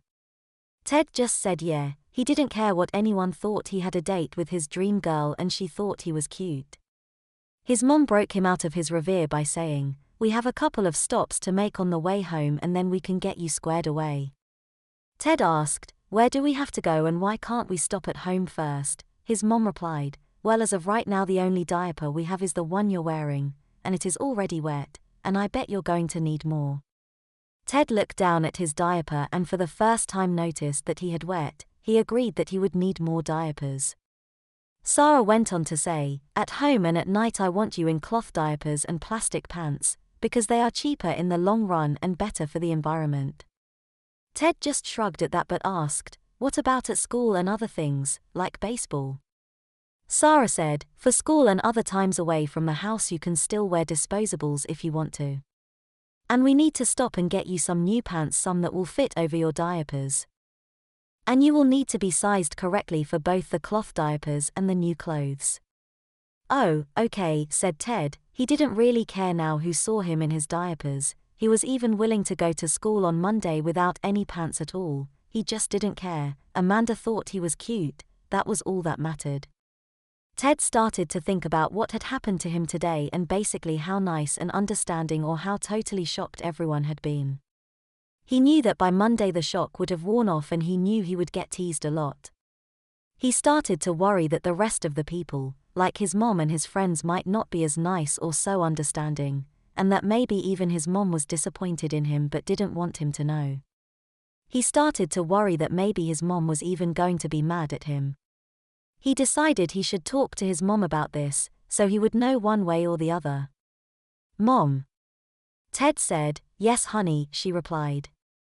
"Do you think less of me because I am in diapers again? It will mean a lot of extra work, and probably cost a lot of money, and I will smell bad a lot more now, and can you still be proud of a son who is back in diapers all the time, maybe for a real long time?" Sarah had to pull over to the side of the road for this. When she stopped she looked at Ted for a long while before she spoke. Ted misunderstood her silence for disapproval and his emotions started getting the better of him. His eyes formed tears and he wanted to explain, to say something that would make her understand, but all he could say was, "I'm really sorry, Mom," as he hung his head. Sarah looked at him for a second longer and said, "You don't have anything to be sorry about. I love you so much and I have never been more proud of you than I am right now. It took a lot of courage and heart to get through today so far and you have come through it better than most ever would have. I will always love you no matter what. And just so you know, mister, you're gonna be helping with the extra work too. You will have to wash your own diapers and plastic pants." Ted was so relieved that he couldn't speak. He just leaned over and hugged his mom. He couldn't help it, and he started to cry. Too much had happened and was still happening to him. He just couldn't take it anymore, so he cried. His mom comforted him like she hadn't done in years and years. When Ted was able to pull himself together, he said he was sorry for acting like such a baby. He thanked his mom for understanding. She hugged him back and told him anytime. Then she pulled back out into traffic and they were on their way to the pharmacy to get his new supply of diapers. They pulled up as close as they could get to front door, so as to keep Ted's exposure to a minimum. They got out of the car and headed into the pharmacy and Ted received a bunch more stares, but oddly once they got inside no one much seemed to bother about Ted being in just a diaper. They headed over to the incontinence aisle and Ted was amazed at how huge the selection available was. They had everything from disposable diapers to cloth diapers and so many different brands and sizes. They had bottles and pacifiers and bibs and shirts called onuses. They had baby lotion and baby oil and of course baby powder. As Ted was looking at all the various items, a clerk came up to them and asked if he could help them. Sarah said yes he could and went on to briefly explain Ted's condition. "Well," said Brad, the clerk, "I am sorry to hear that, but we can certainly help you. We have everything you're going to need and maybe even a few things you'll like as well." Ted just looked at him. Sarah explained what they wanted. Brad suggested that for their needs, they would want a minimum of 3 dozen daytime diapers, to be doubled up, and 2 dozen nighttime diapers, to be added to the daytime diapers. They would also need at least 30 pairs of plastic pants. And for school and other activities, at least 2 cases of the thicker diapers like Ted had on now and a thinner diaper for the times he wanted something more discreet, so they would have an adequate supply on hand, because there is nothing worse than running out of diapers at 3 a.m. when nothing is open. The rest of the supplies they would need they could easily pick up on an as-need basis. Sarah listened to Brad, and for the most part agreed with him, but she decided that a larger supply would be better. She thought about it and told Brad that she would go with 10 dozen daytime diapers and 8 dozen nighttime diapers and 5 cases each of the thick and thinner disposables, and 2 cases each of powder, lotion, diaper rash cream, wipes and baby oil, and about 200 diaper pins. He explained that she didn't want to run out or do laundry every single day. She also said they would need about 100 pairs of plastic pants, if they had all that in stock. Brad assured her that they did and he would have no trouble filling their order. Sarah said that was good and asked Brad if it would be possible to have all that loaded into her SUV parked just out front. Brad said that would be no problem at all. Sarah said that she still needed to pick up a few things and she wanted Ted to go, that it was a good idea, but he didn't want people to think he was a baby. Brad asked, "Well, do you just have plain white underwear at home or do you also different colors and designs as well?" Ted smiled. Brad was right, he would pick out some of almost all there was. He decided to stay away from the very feminine-looking ones, the ones that were pink and had ruffles on them. Ted picked out some white ones but also red, blue, green, orange, black, purple, yellow and grey, and lots of different prints, everything from teddy bears to kittens and puppies, to spaceships and airplanes, to his personal favorite pair, which was a baseball theme. All in all, Ted got at least 3 pairs of each except for the baseball ones. He got 5 of those and about 15 pairs of just white ones. While Ted was picking out his plastic pants, he suddenly messed his diaper. It was another large load and Ted couldn't stop it no matter how hard he tried. Ted started to get upset and he was very embarrassed. Brad noticed what had happened and said, "Hey, it's okay, don't worry about it, that's what your diaper is for." Ted was grateful for Brad's understanding but he didn't know what to do. Brad told Ted to finish getting his plastic pants and he would go talk to his mom for a minute. Ted agreed to this. He didn't really want to walk around like this anyway. Brad was back in less than 5 minutes and told Ted that his mom was still busy shopping and that if it were okay with him he would change Ted's diaper. Ted readily agreed to this. He didn't care who changed him, he just wanted out of this messy diaper. Brad told Ted to pick out a pair of plastic pants, because he would be changing him into cloth diapers. Ted didn't even have to think about it. He grabbed a pair of the baseball plastic print pants. Ted looked at Brad but Brad just smiled and said, "Okay, let's go get you looked after," and he led Ted back into the change room. Walking in a messy diaper was different than walking in messy pants. For one thing, the diaper kept the mess up against his backside and spread it around more, as opposed to when he messed his pants earlier where it just sort of sat in the bottom of his underwear. Ted felt his mess go further up his backside and he even felt it up around his nuts. The more Ted walked in his messy diaper, the more he decided that a messy diaper wasn't such a horrible thing. Brad had Ted get up on the table and take off his t-shirt. He then had Ted lay back and asked him to relax. He would be quick and gentle and Ted would be ready in no time. Brad untapped Ted's diaper and peeled it back. He had Ted lift up and he removed Ted's messy diaper. Now Ted could really smell his mess in the diaper. He was very embarrassed and he wondered how Brad could stand it, but Brad didn't even seem to notice the smell at all. At least he didn't say anything about it. Brad got the wipes and started to clean the mess off Ted. Finally, Ted had to ask how Brad could stand the smell. Brad just laughed and said, "It's not that bad and you get used to it." Ted didn't see how you could ever get used to this smell. And besides, Brad said, "I change my own dirty diapers every day." Ted looked at Brad with disbelief. And Brad said, "Yeah, I wear diapers all the time just like you will be doing." Then Brad stepped back and took off his pants. He was indeed wearing a thick cloth diaper and plastic pants with fire trucks on them. Brad hung his pants on a peg and went back to work on Ted. He slipped 2 daytime diapers under Ted's bum and started applying baby lotion to Ted's skin.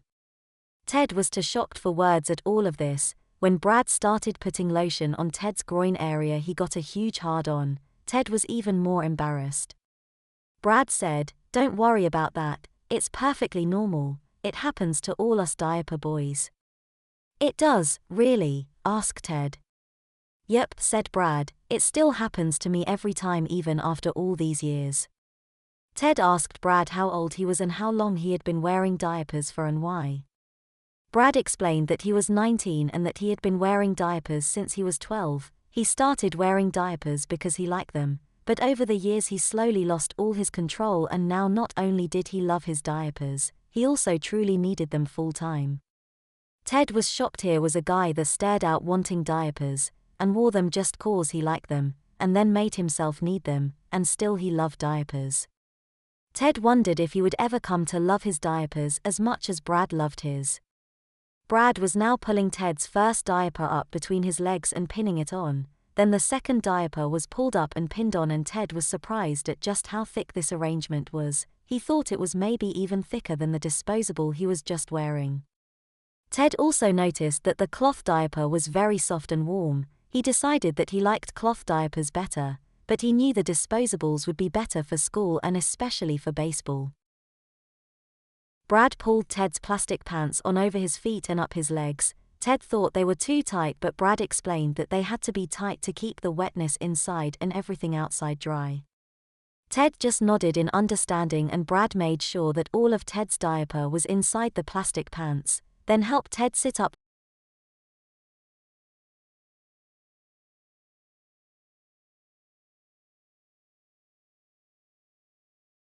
One last day of summer. Lacey was frustrated. It had been a long day of boring lectures. Lacey felt that if somebody could make even the 1960s sound like a boring time, they really shouldn't be allowed to teach. Especially at the beginning of the semester. They'd pose a suicide. Sale of the Centauri. My name is Mandy. I am the Royal Crown Princess of the Sigma Tau star system and I am on top of the world today. It is my 18th birthday and I know Mom is making some kind of special arrangements for me. I have heard snatches of some kind of special preparations all week and am really excited to discover what they are.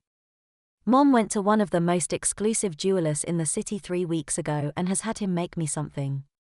She just picked it up yesterday. I have been going nuts with anticipation and curiosity. Mom has been acting very strange and sullen for the whole month leading up to my birthday. I have found her in tears on several occasions, but have been unable to get her to tell me anything. She always kisses me softly and tells me how much she loves me. I hug her and provide as much comfort as I can. I am sitting at my vanity in just my baby doll nightgown.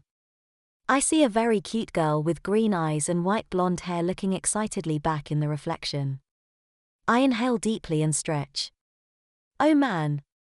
Today is a wonderful day to be alive. Mom comes in the door and hugs and kisses me as she tickles me gently. I squirm and giggle helplessly. She says sadly, "Happy birthday, Mandy. I want you to know, Mommy loves you very much. I have a very special gift for you today. It will change your whole life." She places a box on the vanity in front of me. It is 12 inches long, 3 inches wide, and 2 inches deep. I know there is some kind of necklace in it. Mom opens the box. Something takes hold of me deep in my most secret place in my mind. I shiver with the intensity of it. I cannot move. My body refuses to do what I am wanting to do. To immediately close the box. I know what this is and cannot believe it. I am totally helpless.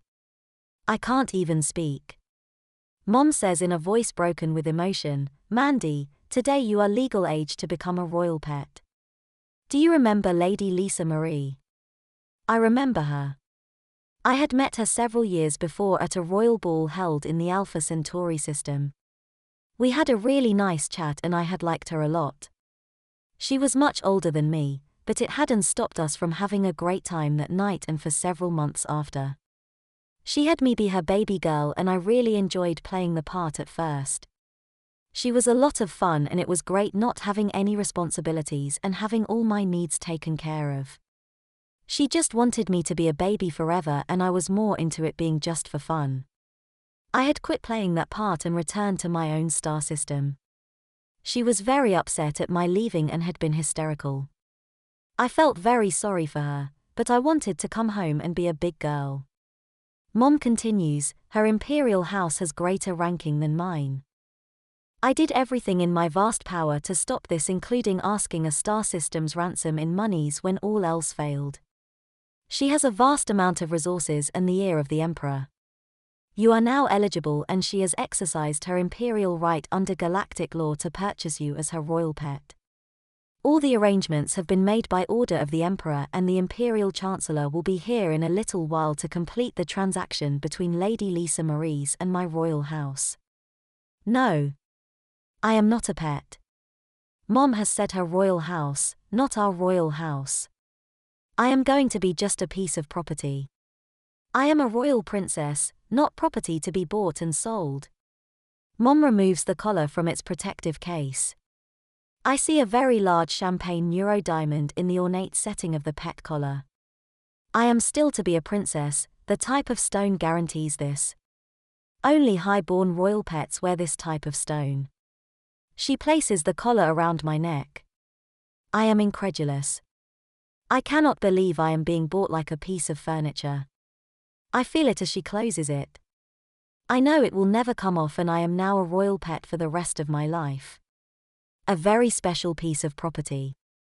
My eyesight becomes blurred. It feels like an inventory of who and what I am is taking place. I can actually feel this intensely and can see everything happening in images in my mind's eye over the top of what is actually going on around me. I become confused immediately as everything I know to be true about me changes and new things become true. I try to resist the changes that are being made to me. I am unable to. I feel more than strange as this process continues throughout my entire consciousness. I am vaguely aware my mom has taken me by the hand and is leading me somewhere. I realize she has taken me into the bathroom. She removes my baby doll nightie and helps me into the bath. Mom says so softly, "Sweetheart, you will lead a very comfortable and pampered life. She loves you very much and will take very good care of you." The one little twist here is that Lady Lisa Marie wants you to be an adult baby. I am still unable to speak. My thoughts race frantically. No, please. I don't want to be. Something softly invades what I was thinking, a momentary blank. My thoughts continue, an adult anymore. Please make sure I don't have to be. I am adamant about this. I do not want to be an adult. I sit helplessly and realize I have no control over this. It is whatever Lady Lisa Marie wants. Confusion, something important has just happened and I'm not sure what it was. Mommy washes me gently. I can sort of see she is pouring some kind of very thick gel into her palm through the images that are rapidly passing in my mind's eye. She gently caresses me and applies the gel all over my body. It tingles. Mom says, "This gel permanently removes the hair from your body. You will be soft-skinned and smooth. You will never again have to shave." I can see the little hair that used to be on my body now in the bath water. I shiver. I can't believe this is happening to me. Mom continues, "You will never have to worry about being pregnant." I hear a hissing pop and feel a sting in my shoulder. I see the pneumosyringe Mom just injected my body with. She continues, "Since you are a baby now, I have given you the genetic birth control that makes your ovaries into what they were when you were 2 years old. You will never have another period." She helps me to stand up. She softly rinses me off from head to foot. My skin is as smooth and soft to the touch as any baby's. She takes me to the shower and washes my hair. I can see she is using baby shampoo. She rinses it clean and has me step out of the shower onto a soft fuzzy bath mat. Mom dries me with a very thick, very soft bath towel. It feels so wonderful to have her do this. I truly wish Mom would have done this for me before. Now it's too late. I am to be someone else's property. She leads me by the hand into the changing room. I see a table set up next to the walk-in closet that has never been there before. There is a changing mat on the table, with diapers and baby clothes folded neatly on top. She helps me on the table and has me lie on my back. Mom smiles sweetly at me and says, "Mandy, you are such a sweet baby."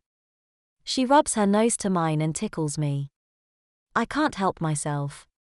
I squeal with joy and squirm and kick my feet. She gives me a big kiss. I am in total bliss. She lifts me by my ankles and puts a very thick and very soft cloth diaper under me. She puts me on top of it and opens my legs. Mom explains, "Sweetheart, this, along with the pet collars programming, will ensure you are totally incontinent. You will have to wear diapers for the rest of your life. Lady Lisa Marie will be your mistress and you will be her baby girl love pet." I feel Mom gently rubbing some kind of oil all between my legs and on my bottom. It makes me feel so weird as she gently caresses me and puts it thickly in all my private places. She powders me very generously with very nice smelling baby powder, pulls the diaper between my legs and pins it on with locking diaper pins. She helps me off the table. I am tingling very pleasantly all over. I am relieved that I don't have to be an adult anymore. I was really worried when Mom was telling me. I am confused. I can't remember exactly what Mom had said about being an adult. I feel real strange when I try to remember. Something is not quite right. I know I have forgotten something really important. It's okay though, I am a baby and that's what I want, isn't it? I see Mom take a pair of plastic-lined powder blue rumba panties off the table and holds them out. She says softly, "Step in, baby." I step in them and she gently pulls them up. I start to suck my thumb. I really enjoy doing this too. I have enjoyed doing this for, funny, I can't seem to remember how long I have loved this. I try to remember, I can't. No biggie. I keep sucking my thumb contentedly. I see Mommy take a very cute powder blue jumper off the table. It has puffy sleeves with broad white lace surrounding the arm openings. It has a squared collar opening with fine baby lace around it and around the hem. Mom says gently, "Take your thumb out of your mouth and hold your arms up so I can get you in your dress, baby." I take my thumb from my mouth and hold my arms up. Mom puts the dress over my arms and softly tugs my arms through the arm openings. It settles perfectly over me. The dress is very short and doesn't completely cover my panties. It is obvious I am in diapers because of the bulk of my panties. I giggle at how cute I look in the floor mirror. I start to suck my thumb again. Mom brushes my hair and ties it in 2 ponytails with matching ribbons. She has me sit on the changing table again. She puts some very soft blue and white booties on my feet. I giggle softly because it tickles as she puts them on me. She helps me back off the table. I feel really weird and don't understand why. My mind is still really fuzzy and I am sort of confused. There are no more images flashing in my mind's eye and I am grateful for that. I can see again and that was important. I look at myself in the mirror. I see a very adorably cute ABDL girl looking back and don't understand why I feel so weird. Everything seems normal. Doesn't it? I am still very confused as my mind hasn't cleared. Mom says sweetly, "Oh Mandy," she hugs and kisses me softly, "You are the most adorable baby girl." She kisses me again, "You are just precious." I giggle softly and give Mommy the best baby kiss I have. I see her eyes are moist with tears. She seems to be happy, I am unsure why she is crying. Mommy takes me gently by the hand and leads me into the Imperial office. I see the Imperial Chancellor sitting in a chair at the desk. I also see Lady Lisa Marie. My heart overflows with joyous love that she is here. Mommy lets go of my hand and I run up to Lady Lisa Marie and give her a big hug and a soft kiss. She hugs and kisses me back. Mommy takes me by the hand and sits me in the empty chair beside the Imperial Chancellor as she wipes large tears from her eyes. I look innocently at the Imperial Chancellor and start to suck my thumb again. I watch as he takes many papers out of a briefcase and puts them neatly on the desk. He puts one paper on the table in front of Mommy and says to her, "You must sign this bill of sale here where the excess are and place your royal seal there." He hands her a stylus and she signs the paper. I see Mommy put the royal stamp that applies the royal seal to the paper. She is very obviously crying. I don't understand why. He tells Lady Lisa Marie the same thing. I watch as she too signs the paper and applies her royal seal. I see the paper. It is a bill of sale for me. Mommy received $200,000,000,000,000,000,000,000,000.00 in solid golver from Lady Lisa Marie. This is the most precious metal known in the universe and this is an unimaginable fortune. It is, as Mommy said, a star system's ransom. I see the pallets of it stacked across the room. I see the Imperial Chancellor pick up another paper. This says it is an Imperial Galactic title for the possession of a royal pet. It has my name on it as the pet, Mommy's name as the seller, and Lady Lisa Marie's as the new owner. The Imperial Chancellor takes my hands and puts ink on them. He gently presses my fingers one at a time to the title paper in the blocks marked for them. He presses my palms to the paper in the block for that and makes 2 full hand prints in its proper place. He softly cleans my hands and says, "You are a good little baby Mandy. You will make Lady Lisa Marie very happy." I feel so good when he says that. I want nothing more than to please her. I giggle sweetly. I watch as the Imperial Chancellor applies the seal of the Galactic Imperium which carries the full power and force of the Emperor. It is now official. I am the property of Lady Lisa Marie and will be her baby love pet until she decides differently. The Imperial Chancellor tells Lady Lisa Marie to call to me so I will imprint and be hers. I hear a voice. It is so beautiful. It fills my soul and calls to me. My mistress wants me to come to her. I cannot resist as I slide out of the chair and run to my mistress. I am enraptured as I hug and kiss my mistress passionately. I see a strange woman across from us burst into tears and cry loudly. She is hysterical. The Imperial Chancellor comforts her as she cries into his broad shoulder. I hear him tell her, "It's okay, Lady Beth, Mandy doesn't even know you anymore. She belongs to Lady Lisa Marie. She will be well taken care of and you do her visitation rights because you are her birth mother. Just remember that Mandy will be a baby when you visit and you must be gentle with her.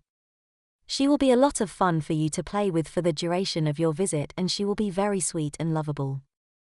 I hear the woman say in a very emotional way, "Goodbye, sweetheart.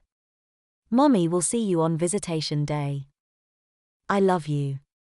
The Imperial Chancellor helps the woman out of the chair and escorts her away. My mistress takes a golden leash and attaches it to my pet collar. She picks up a golden tag off the desk. I see she has a pair of needle nose pliers in her other hand. She shows me the tag. It is a pet tag that has my name, my owner's name, my title number and a contact number should I get lost. She opens the metal loop on the tag and puts it through the metal ring where the leash is attached to my collar and squeezes it closed. Mistress says softly, "Come my pet, let's go home." Mistress takes me out of the office. I am so excited. I can't wait to please Mistress. Mistress tells me, "Mandy, you are the cutest baby girl I have ever seen." She hugs and kisses me passionately then continues, "I am so happy to have you back as my baby. I want you to know I missed you so terribly and am glad I now own you. I will never let you go, baby, never." I hug and kiss Mistress passionately. My entire existence belongs to her and I want nothing more than to make her happy. I am elated she thinks I am pretty and I have pleased her in this way. I helplessly wet my diaper as I sit in the aircar in the arms of my mistress on the trip to my new home. I suckle her ample breast contentedly as she kisses and caresses me lovingly all the way to the craft that will take us back to Alpha Centauri.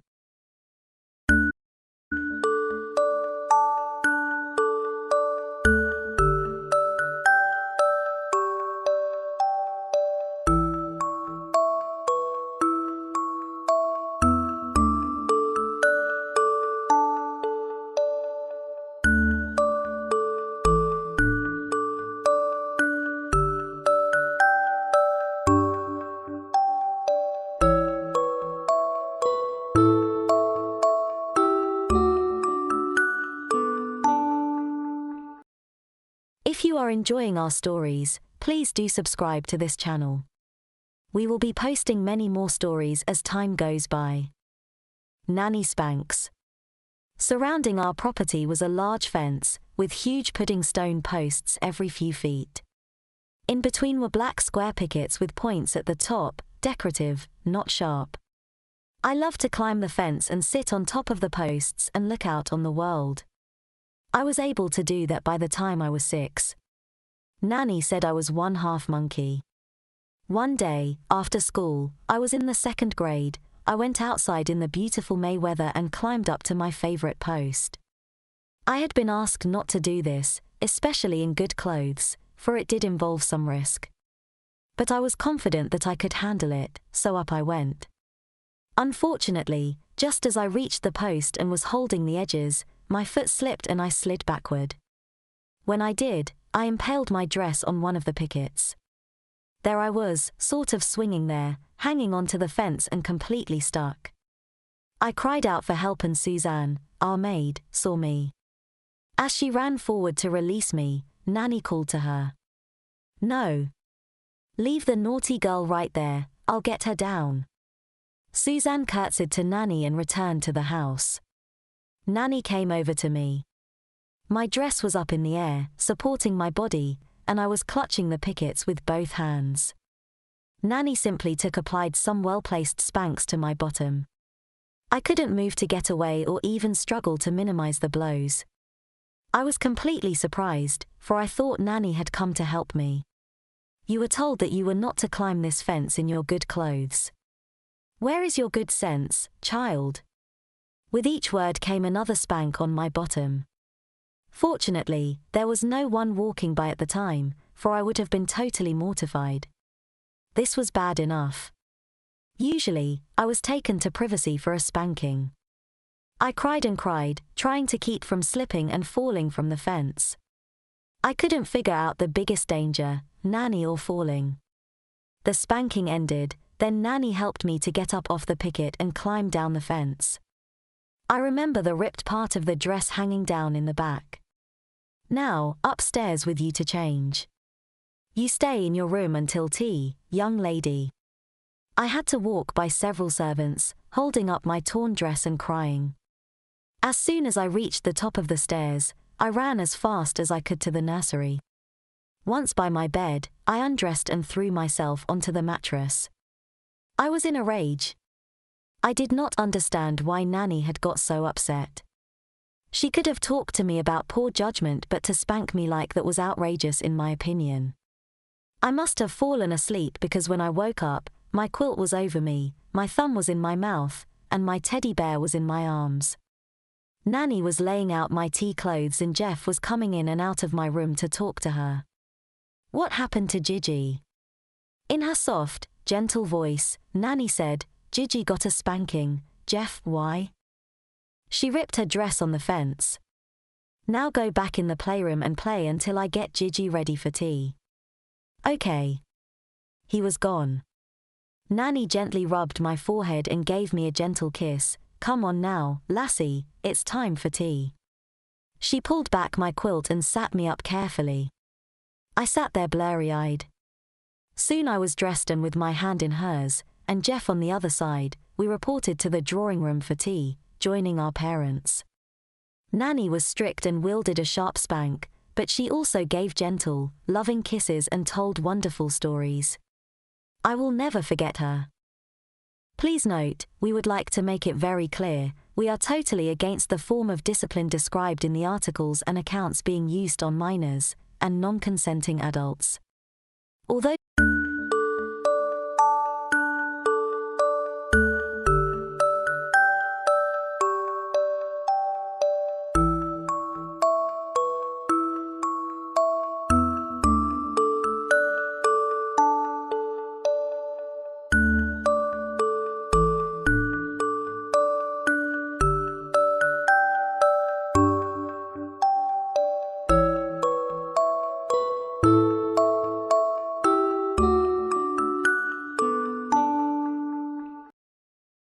Mrs. Spencer is wiping the windowsill of a back bedroom window when she notices two schoolgirls walking down the alley at the back of the house. She doesn't recognize either of them, so they certainly don't live on this terrace, and it's not an alley that leads to anywhere, so they can't be taking a shortcut. She thinks they're acting suspiciously. The girl with the French braids appears nervous and keeps looking over her shoulder. Mrs. Jackson steps back from the window and keeps a covert eye on them. What are they up to? She asked herself as they drew to a halt by the back gate. When the gate began to open, she darted down the stairs to find the two intruders sneaking in through the back door. What are you doing in here? Mrs. Spencer barks. Get out of my house now or I'll call the police. Mum, it's me, the girl with the French plait says, looking up at his mother and gulping. James, his mother realizes. What are you doing? Why are you dressed like that? She gasped, looking him up and down. A pair of black leather ballet shoes are on his feet. His thin legs are clad in thick back tights and a short pleated skirt hangs from his waist. The girl who stands sheepishly beside him is dressed almost identically, although she wears a lilac winter coat whilst he wears a school blazer, and a girl's one at that. You've got makeup on too, his mother states as she peers into his timid eyes. I can explain, James says. Well, it'd better be good, his mother barked. Come on, she said, before herding them both into the parlor. Can I get changed first? No. I want an explanation, his mother retorted. And who are you? She asked, turning her stern eyes on the girl. Did you do this? The girl timidly stated her name and mumbled a yes. Sit down, Sally. You to Jamie. His mother sat opposite and watched with bemusement as her son scooped his skirt and perched on the sofa. His opaque tights stretch over his knees, revealing a hint of the pale flesh beneath. He locks his knees together and smooths his skirt on his lap, before nervously fumbling his fingers. His elevated ankles are turned out and his toes are pointed inwards. Sally perches beside him and wears the same worried expression as James. Both wear pale pink lipstick and a touch of eyeliner. "Well," his mother said. James gulped. He croaked before his nerves got the better of him. "What about you, Sally?" his mother said, casting her eyes on his acquaintance. "Can you explain why my son is dressed as a schoolgirl?" she asked. "You said you did it, didn't you?" Sally gulped and nodded. "I was only trying to help," she replied. "Otherwise Basher Basham would have got him." "Who?" "Matthew Basham." Sally reiterated. "The school bully," she added. "Well, one of them. He was after me at break and I hid in the girls' changing rooms." James explained. "He waited outside for ages. Then Sally came in and, his mother prompted. "Well," Sally began. "I was playing hockey but got a stitch, so the teacher told me to take a break in the changing rooms. I found Jamie cowering behind a locker. At first, I thought he was a thief or a pervert and almost called the teacher. But he looked like a frightened rabbit, so I figured I'd let him explain himself first. I'd been trying to avoid Basher Basham all day long. It began in registration when he said he wanted my dinner money, and would collect it at morning break. So I made sure I avoided him at least until lunchtime. He can't take what I've already spent and eaten. I managed to avoid him at morning break by hiding out in the library. Of course, he soon found me in there, but couldn't approach me because I kept the librarian talking about the books I'd need for an imaginary project. Basham and his two lackeys loitered and intimidated me from a distance. The librarian eventually told them to leave and summoned a prefect to escort them back to the yard. Even Basher Basham won't mess with a prefect. At lunchtime, I legged it to the canteen to ensure that I was as close to the front of the queue as possible. Apart from being in class, the refectory is one of the few safe places since the dinner ladies and hall monitors, wannabe prefects, keep a watchful eye on everyone to ensure the order is maintained. It's out in the corridors, schoolyard and sports field where it's a free-for-all and the bullies can act out their puerile power trips. I try to ignore the taunts and jeers coming from Basher Basham, who's about 30 kids behind me in the queue for the canteen. There's no way I'm going to give him my dinner money and there's no way he'll come this far down the queue to get it. I'd rather face the consequences, or spend the next few days avoiding them until he sets his sights on another unfortunate kid. He picks on anyone who's different, the spectacled, the gingers, the fatties, the short, the spotty, the swatty, and the skinny. He picks on me because I'm relatively short and skinny, have longish blonde hair and, according to some, a girl's name. I didn't enjoy my lunch as much as I should have. A horde of butterflies bustled in my tummy as I tried to work out how I could avoid Basher Basham for the rest of the day. I took my time and ate my food slowly. Loitering isn't permitted in the refectory, so when my plate is clean, one of the monitors will move me on. Thankfully Basher Basham didn't have my forethought. He ate quickly and was soon ejected into the schoolyard. I knew he'd be waiting for me and knew he'd be angry that I'd spent my dinner money on my lunch rather than surrender it to him. For some unknown reason, he was nowhere to be seen when I eventually exited the refectory. I felt constantly on edge, frequently looking over my shoulder, jumping at every shove or shout and fully expecting to be pushed, punched, or kicked at any moment. I spent a nervous 30 minutes until the school bell rang and I'd once again be in the relative safety of the classroom. Basher had been otherwise occupied at lunchtime, but he wasn't in the form room. He shot me looks that could kill, threatened to catch up with me, and warned me to watch my back at break time. I ignored him as best I could, but that's easier said than done. I knew he would catch up with me, if not today, tomorrow. If not this week, then next. After registration we went in opposite directions, him to chemistry class and me to metalwork, but that didn't stop him from threatening me before our paths parted. I had to avoid him throughout the afternoon break but didn't know how. I doubt the librarian would tolerate me twice in one day. The refectory is closed. The toilets are an obvious and futile hideout, as are the boys' changing rooms. I ended up giving him the runaround for the duration of the break. I initially hid out by the bike sheds but knew he'd find me. I darted to the concealed yard where the wheelie bins are kept but doubled back behind the caretaker's shed, earning me precious moments whilst the notorious bully checked behind and inside the bins. He yelled when he saw me dash toward the kitchen block at the rear of the refectory and gave chase. I threw myself through the double doors and hurtled down the corridor, past the boys' toilets and pushing the door open before disappearing around the corner towards the music room. Whilst he predictably searched the toilets, I got myself as far away as possible, heading back into the yard, through the staff car park and tennis courts to the sports field on the other side of the main building. I was confident that he had no idea where I was, but I had no idea where he was either. Should I hide somewhere or keep moving until the bell rings? I doubt he'll keep up his search after that. And I could turn up for class a few minutes late claiming I'd eaten something dodgy at lunchtime. Eventually, the bell did ring, signaling the end of afternoon break. But much to my annoyance it didn't stop Basher from looking for me. "I know you're here somewhere, Jamie. You fag," he'd say as he searched for me around the outbuildings and storage sheds. I snook away, but my only escape took me further from the main building and the sanctuary of class. All I could do was keep hiding and hope he'd give up looking. I know he hasn't seen me, so is following a hunch. And a pretty good hunch, to be fair. I found myself a little hideout on some steps at the back of the sports pavilion with a decent vantage point. Basher Basham was searching the outbuilding some 20 yards away when all of a sudden the door by which I had burst open. Basher darted behind a shed as I ducked my head.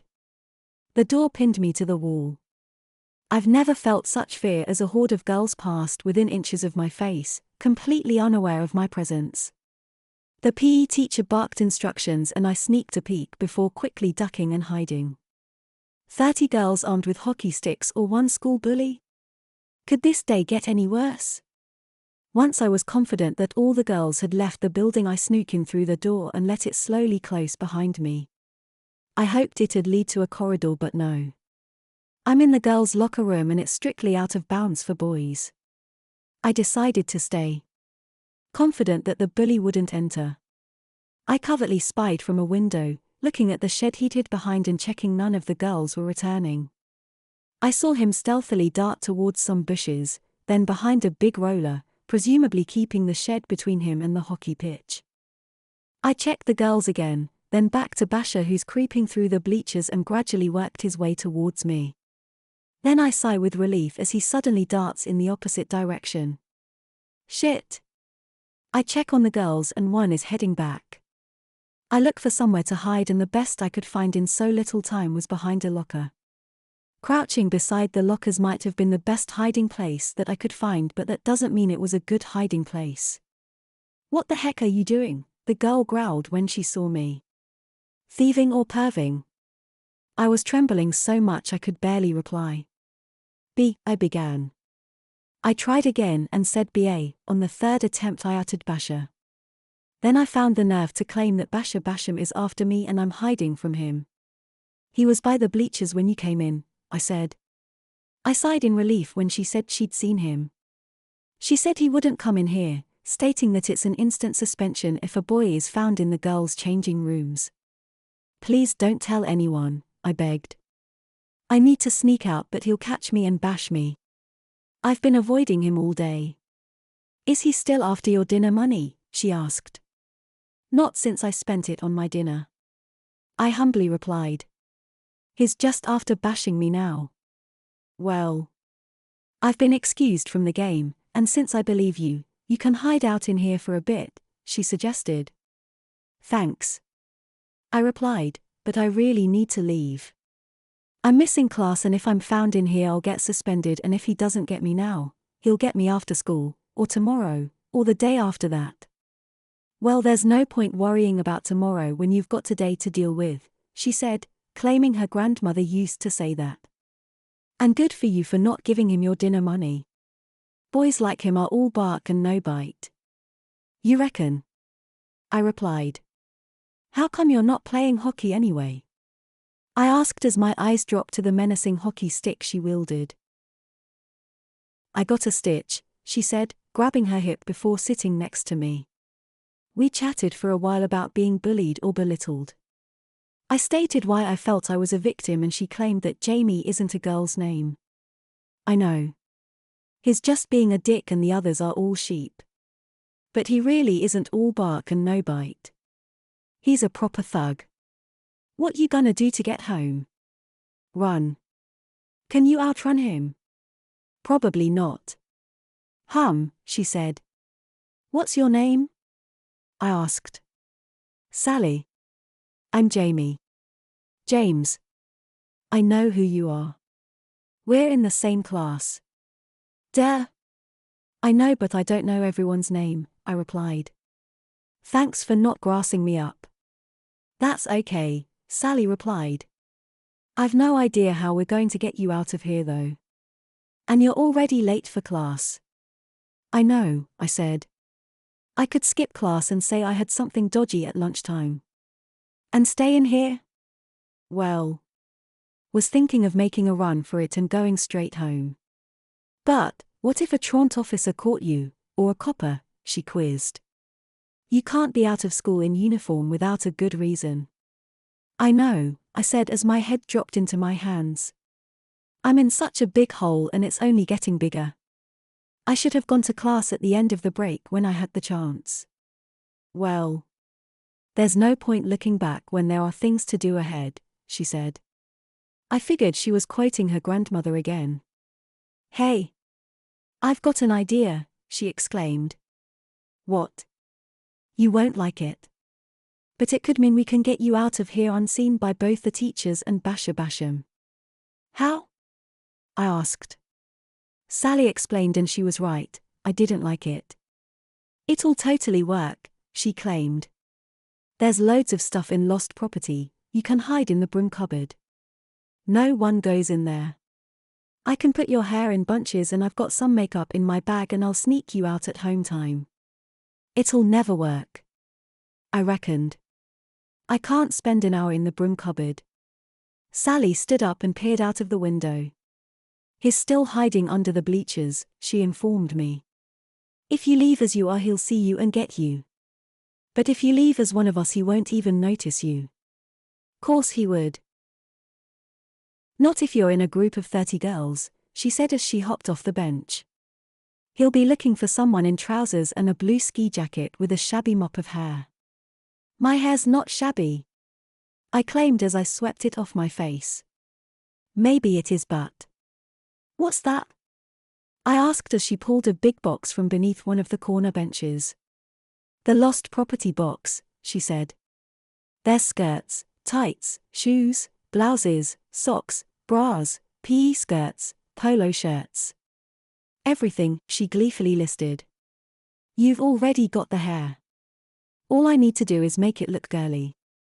I didn't like her plan, but it was the only plan we had, so with great reluctance, swapped my trousers for a skirt, my shirt for a blouse, my socks for a pair of tights, and my lace-up shoes for a pair of tiny little slip-on shoes.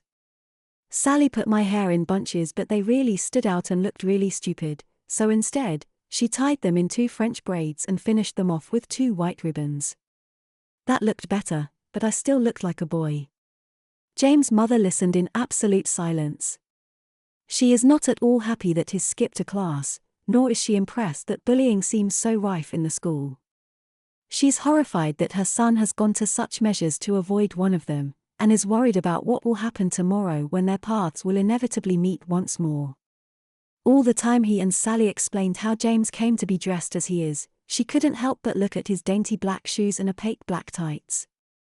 The nylon is stretched over his knees, which have been nervously knocking together from the moment he Saturday. Sally described applying his makeup before hiding him in the broom cupboard. And you hid in there until the end of class, she asked. James nodded. And you were still in there when the girls were getting changed, she quizzed. James gulped and nodded. I couldn't see anything though. The door was shut, and even if it wasn't, it's in a corridor, not the actual changing room, he claimed. I see, his mother replied. What would you have done if someone found you? She asked. I can't imagine how you'd explain being in the girls' changing room, hiding in a cupboard wearing the girls' uniform, she said. Well, James began. He had imagined that very thing and explained to his mother that he'd yelp and jump out, claiming he'd been locked in for ages and instantly run off. Trying to sound as girly as possible, he added in a dire high-pitched girl voice. Well, you'd have to try much harder than that, his mother said, chuckling. You might look the part, but you certainly can't talk the part, she said. Both James and Sally looked as sheepish as hell as they sat side by side on the sofa. So after sneaking out of the cupboard, you got yourselves back here without incident? She quizzed. Yes, Sally replied. She described how, when the school bell rang, she sneaked Jamie out of the cupboard and they simply mingled in with the exiting crowd and no one batted an eyelid. We were just two girls in a big group of girls, she said. And Basher Basham was still waiting for Jamie to emerge. I wouldn't be surprised if he's still there now, she smiled. I must admit it all sounds too fantastic to believe. It's true, Mum. Honest. James insisted. Oh, I'm sure it is, his mother replied. And I must say, Sally, you've made him look very convincing, she complimented. Did the blazer come from the lost property box too? No. That's mine, Sally replied. Basher would have spotted him instantly if he'd worn his ski jacket. And where is your ski jacket? His mother quizzed. And the rest of your uniform for that matter? His jacket's in my hockey bag, Sally replied, putting her hand on the sizable bag beside her. And my uniform's in my bag, James added. And where's your bag? His mother asked. Inside this one, he said, grabbing the lilac polka-dot backpack that sat by his feet. He unzipped it to reveal his own messenger-style bag. Did that come from the lost property too? His mother asked. James and Sally nodded in unison. And nobody asked who you were? His mother inquired. No one said who's the new girl. As you filtered out of the school gates. James looked at Sally and Sally shook her head. We just scuttled off in the opposite direction to what Basher would expect Jamie to go, she said. So which way did you go? James' mother asked. Between them, they described the route, which was about 3 times longer than the direct route home. You walked all that way, dressed like that? James gulped and nodded. I don't think anyone recognized me. And we snooped down the back alley instead of using the front door, he explained. And almost gave me a heart attack in the process, his mother exclaimed. Yeah. Sorry about that. Jamie shyly replied. Well. All's well that ends well, I suppose, his mother said. Stand up, let's have a proper look at you. Oh, Mum. James moaned as he sheepishly stood. He became increasingly bashful as his mother looked him up and down, commented on how nice his legs look and that she likes his shoes. They're not mine. They're lost property, he reminded her. And you're going to return them tomorrow? She asked. James hung his head, he hadn't thought about that. His mother suggested a scenario in which he returns the items to the lost property box and has to explain to a teacher why he'd borrowed a skirt, some tights and a pair of girls' shoes from it. And a blouse by the looks of it, she added, before suggesting he remove the blazer. He did and handed it to Sally since it belongs to her. Oh Mum, he bashfully moaned when his mother told Sally how nice his hair looks, tied in 2 very neat braids. That lipstick's nice too. It suits you, she said. He moaned and moaned when I told him that he'd have to wear makeup too, Sally claimed. But he looked like a proper plain Jane without it. Oh Mum. You're embarrassing me, James whined when his mother said that he looks quite pretty with it. Yeah, but you do look pretty, Jamie, Sally said. I am going to have to contact the school tomorrow, his mother stated. James pleaded with her not to, claiming that he'd get suspended if they knew he'd hidden in the girls' locker room. I very much doubt it under the circumstances, his mother replied. Now I see no reason to even mention the girls' locker room or how you managed to get out unnoticed. But if, as you say, this Basher Basham is always taking dinner money off boys smaller than he is, then something needs to be done about it. I know, but the teachers or prefects can't be everywhere. He'd catch up with me eventually. Well, you need to stand up to him. I can't, Mum. I'm not a fighter. Give me the choice of running away or standing my ground and I'll run away every time. James replied. That's how I ended up in this, he added, grabbing his little pleated shirt and lifting it a little. His mother emitted a nervous chortle. Well, I suppose it's better than getting beaten up. Exactly. James retorted. Can I get changed now? He asked. Well, I suppose. And I expect you'll have to be getting yourself home to Sally, she replied. Your parents will be worried if you're late. I'll be okay for a while yet. Sally replied. I often go to an after-school club or saunter around town on my way home. Well, at least give them a ring, let them know where you are. James' mother insisted, before inquiring where she lived. Well, I'll give you a lift home, she offered. You've saved my son from a bully, so it's the least I can do. No. Honestly, Mrs. Spencer, it's okay. Sally bashfully replied. It was nothing, really. Well, how about staying for supper? Sally looked to James, who didn't appear to be objecting to the idea. If that's okay, she said. Both James and his mother said it was. Thanks. Sally smiled. I'd better ring my folks though. During the time it had taken for James and Sally to walk from the pavilion to the main gates, Matthew Basher Basham was watching the pavilion from his viewpoint by the bleachers. Matthew would have seen Jamie if he'd snook out from either the front or back entrance. And having just watched all the girls and the PE teacher exit the pavilion and no sign of James, Matthew figured that Jamie must still be inside and covertly entered the building. There's a veranda facing the cricket pitch with patio doors leading to a corridor running the width of the pavilion. One half of the rectangular building is a small hall, and the other is a changing room and showers which the girls exclusively use unless there's a cricket match, and between the two is a toilet block. Matthew searched every nook and cranny, including the broom cupboard which James had actually hidden in and exited no more than 5 minutes previously. Matthew checked the hall, the toilets and finally the girls' changing room and showers. He knew a boy of James' age would never fit inside one of the many lockers, but that didn't stop him from checking every last one of them. The door that leads from the back of the pavilion is locked, so there's no way James could have exited through that, and Matthew is certain that James must have entered through it. After all, he saw him hiding on the steps before the girls came out, and the entire pavilion has been in his sights until he himself entered. It didn't cross Matthew's mind that James might have snuck out amongst the girls, wearing a girl's uniform gathered from the items in the lost property box. After searching the whole building twice, he figured that James must be long gone. He could have snook off when Matthew was darting from the shed to the trees, then hiding behind the big roller before sneaking under the bleachers. But it's from there that he's sure he saw James hiding on the steps. Baffled and annoyed, Matthew gave up and decided to head home. He'd deal with Jamie Spencer the following day. Or so he thought. He would have exited the changing rooms had a group of girls not blocked the entrance. "What are doing in here?" a little girl at the front snapped. "Shut up, shrimp, and shift." Matthew barked and he marched toward them, fully expecting them to step aside. "No," the girl spat.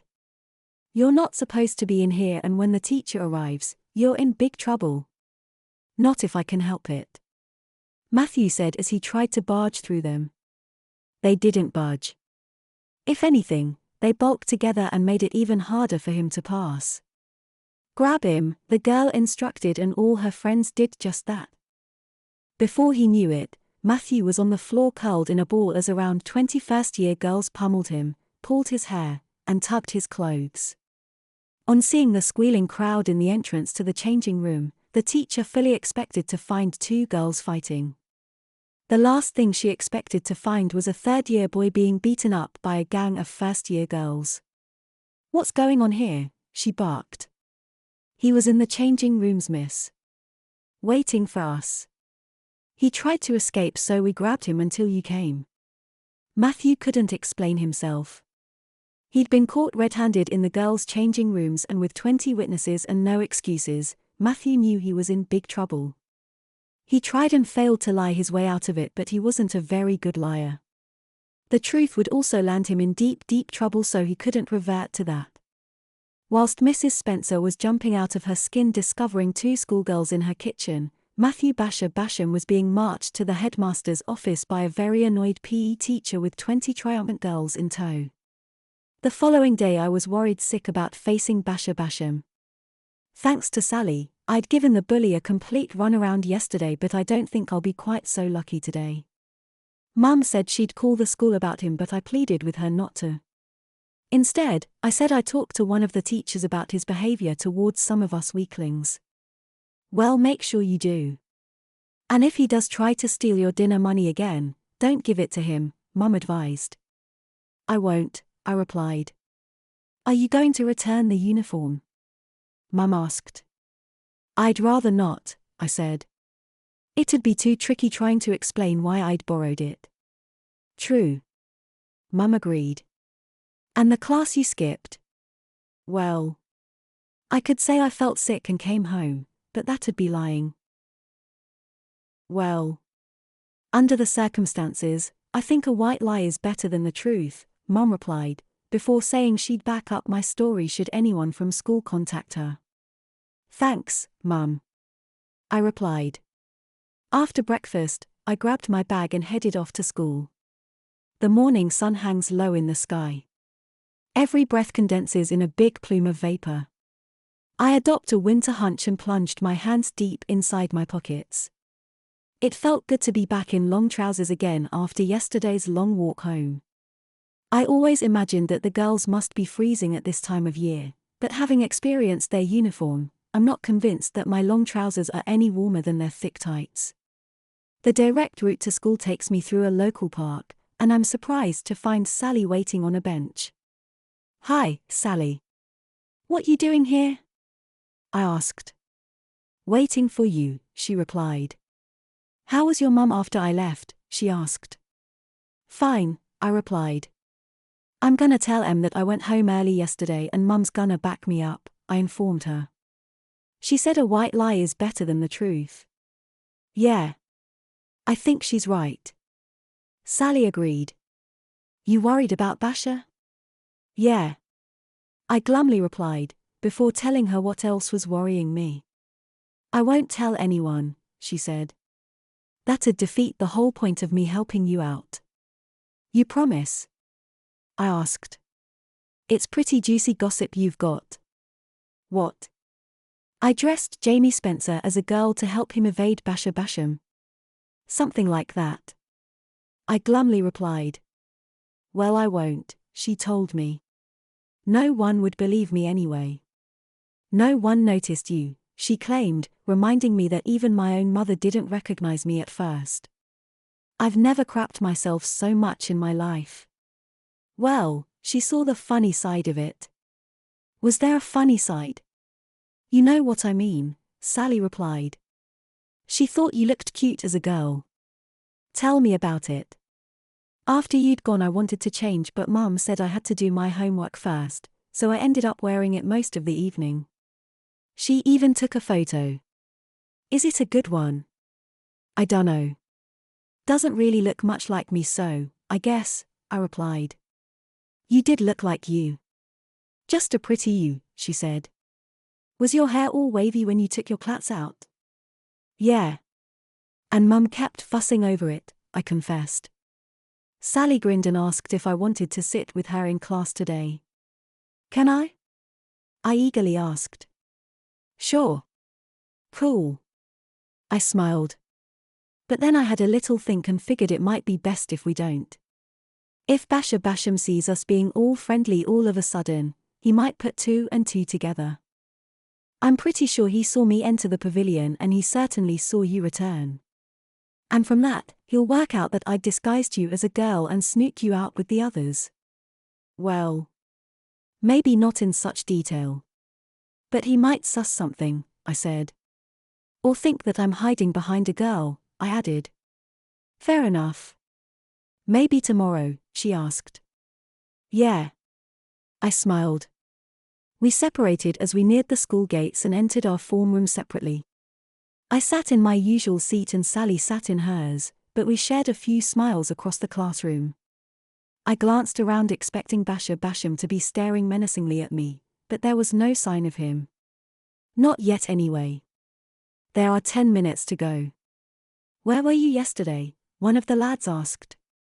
I went home with a dicky stomach. I replied, before warning against the fish dish at lunchtime. Eventually, the teacher entered and took the register, but there was still no sign of Basher. After registration, the class was dismissed and I was asked to stay behind. Why weren't you in history class yesterday afternoon? My form teacher asked. I repeated the sick stomach story. Didn't you tell a teacher or go to the school nurse first? He quizzed. No, sir. I replied. It came on all of a sudden at break. I kept throwing up in the toilets and then went straight home. I was really ill. Really? He asked, clearly not believing me. Well, I'll be contacting your parents. Were they at home when you returned? My mum was, I told him. Well, if your story doesn't check out, you're in big trouble, young man, he said before sending me to my first class of the day. I became increasingly nervous as morning break approached. Basher could have simply turned up late and may well be looking for me. But there was still no sign of him. Sally approached and asked what the form teacher wanted. Asking where I was yesterday afternoon. Thought so. Did he believe you? She asked. I doubt it, but he's gonna check with my mum, so. I shrugged. Mum had corroborated my excuse and I knew she'd back me up, but the fact I was lying and knowing my teacher suspected that was the case didn't sit easily with me. You'll never guess what I just heard. What? Basher's been suspended. Really? How? Apparently he was caught in the girls' changing rooms after school. He must have gone in after we left. I guess so. Well, that gets him off my back for a few days, I said, before asking how long he'd been suspended. Dunno, Sally replied. Good news though, eh? She said. It's excellent news. Till he gets back. Then I'm probably dead meat. I glumly replied. Rumors were rife about Basher that morning. Some were clearly made up or extremely exaggerated, but it appears that a group of girls restrained him until the teacher turned up. At afternoon registration, the form teacher held me back again and told me that he'd contacted my mother and that my story checked out, before telling me to notify a teacher before leaving the school grounds in the future. Yes, sir. Sorry, sir, I said. Well, I hope so. Your mother said you looked like death warmed up when you got home. I felt awful, sir. I dramatically replied. Well, so long as you're better now, he said. On your way, boy. Yes, sir, I said. Sir? Yes. Is it true that Matthew Basham got beaten up by some first-year girls? I asked. A wry smile swept his face as he tried to answer me seriously. He told me that Matthew had been found somewhere he shouldn't have been and got his comeuppance. Lucky for him a teacher arrived before they did him any real harm, the form teacher added. The grin he bore spoke volumes. Now run along, he said. Yes, sir, I said before turning and leaving. I giggled all the way to my next class. The notorious bully has been toppled by some girls. He'll never live that one down. I couldn't wait to tell Mum the news when I got home, but she wasn't as impressed with the outcome as I was. If it wasn't for you skipping class, he'd have never ended up in the changing room and wouldn't have been suspended. And if he'd never threatened to steal my dinner money and bash me, I wouldn't have been running away from him in the first place. Well, I suppose. But don't be too happy with someone else's downfall. Hopefully, he'll learn from this. I doubt it. I'm off the hook for the rest of the week, but he'll be back on Monday. Did you speak to your teacher about him? Not about him being a bully. I guess I forgot with all the rumors going around. Well, make sure you do, Mum said. You're from teacher rang today. I told him you looked like death warmed up when you got home. Yeah, he told me, I said. Good job you didn't tell him what I really looked like. Mum smiled a beaming smile. I think that's something best kept between us, Mum suggested. Later, after completing my homework and changing out of my uniform, I asked my mother why the skirt and blouse were hanging in my wardrobe. Weren't you sending it to charity? I asked. Well, I was going to, but. But what? I figured it would be a nice keepsake. A keepsake? Yesterday was an eventful day. It certainly was. And not one I'll forget in a hurry. I'm not sure that I want to keep it though, I said. It's not like I'll ever wear it again. Mum replied. You wore it well though. And you didn't exactly look uncomfortable dressed as a girl, she said. It certainly felt uncomfortable, I replied, describing how petrified I was when we were walking out with all the other girls and how fearful I was that I'd be recognized. Every time the wind blew I thought it'd lift my skirt, and God knows how those tiny little shoes stayed on my feet. I was in a constant state of worry till we got back here. That's what I mean. Once you'd got home and once we'd spoken, you seemed to just relax. As if wearing a skirt was no big deal. Well, it wasn't really, I replied. It was at first when we were walking home from school, but after a while, it felt quite normal, I said, before telling her that I always figured it'd be really cold for the girls, wearing only a skirt and tights in the winter. But this morning I discovered that my school trousers aren't any warmer, I said. I kinda wish I had those tights on underneath. Well, they're in your drawer, Mum said.